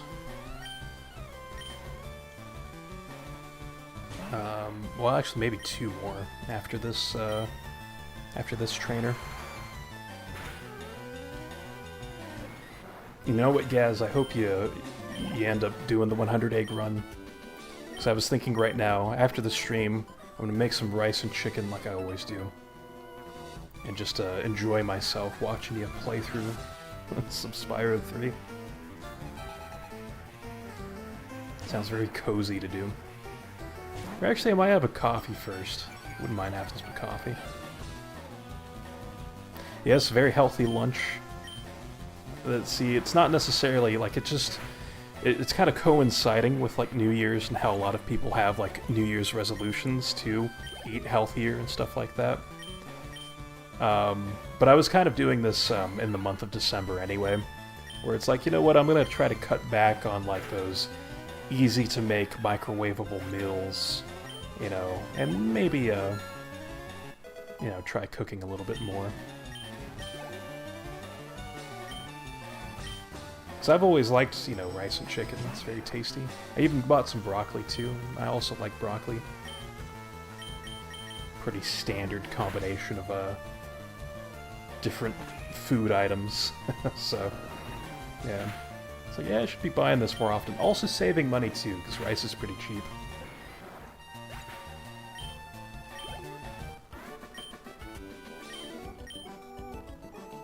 Ooh, almost have a broccoli rice casserole. Yeah, pretty much, right? It's pretty close to that.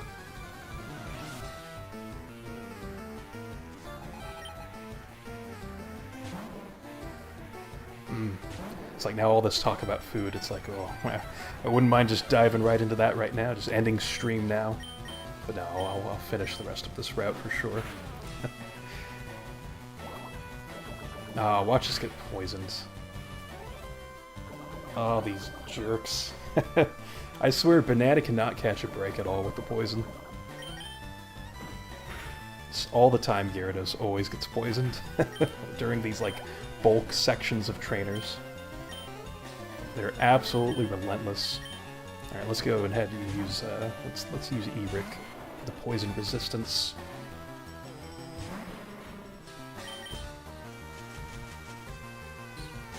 Exactly. Let's leave this poor Gyarados alone. She's been through enough with the bullying early in her life when she was a Magikarp. And people writing her off. Which I love that bit of flavor dialogue. When you're purchasing... Sorry, my voice is going out again. When you're purchasing the Magikarp... Hey, there's Snorlax. Oh, I guess we have to end now. Oh, well, I guess perfect timing then. Because like I said, I'll catch the Snorlax off screen, but that's going to take a little while to do. But yes, it's like when you purchase the Magikarp from that one Magikarp salesman after Pewter City. It's like the game says, do you want to pay this outrageous amount of money, $500, for the Magikarp? It's like such a jerkish thing. But anyway, that will wrap up the stream. I had a lot of fun this stream. Made tons of progress to get to this point. And I'm glad all of you were here to join me on this lovely adventure today. So again, thank you, of course, Hannah and husband Eric, for the support on the TikTok side. 924 likes today. And we also had a follow earlier today from somebody else. So fantastic. Very much appreciate your guys' support. Of course, on the YouTube side, lots of great comments. You know, I love quite a few things, quite a few jokes thrown around the place and whatnot that were said today. But it was also great to see some faces, too, that stopped by for a moment at earlier points in the stream. But with that, I will not ramble too much. Glad you enjoyed the stream. Hearts right back to you, Hannah, and husband Eric over on the TikTok side. So, yeah, with that, next stream we will pick up right after the Snorlax is caught, and we'll sort out some stuff and have a plan of action. So, probably tomorrow's when the next stream will be, and we will continue with more Pokemon Leaf Green. So, until that next stream, I will see you next time.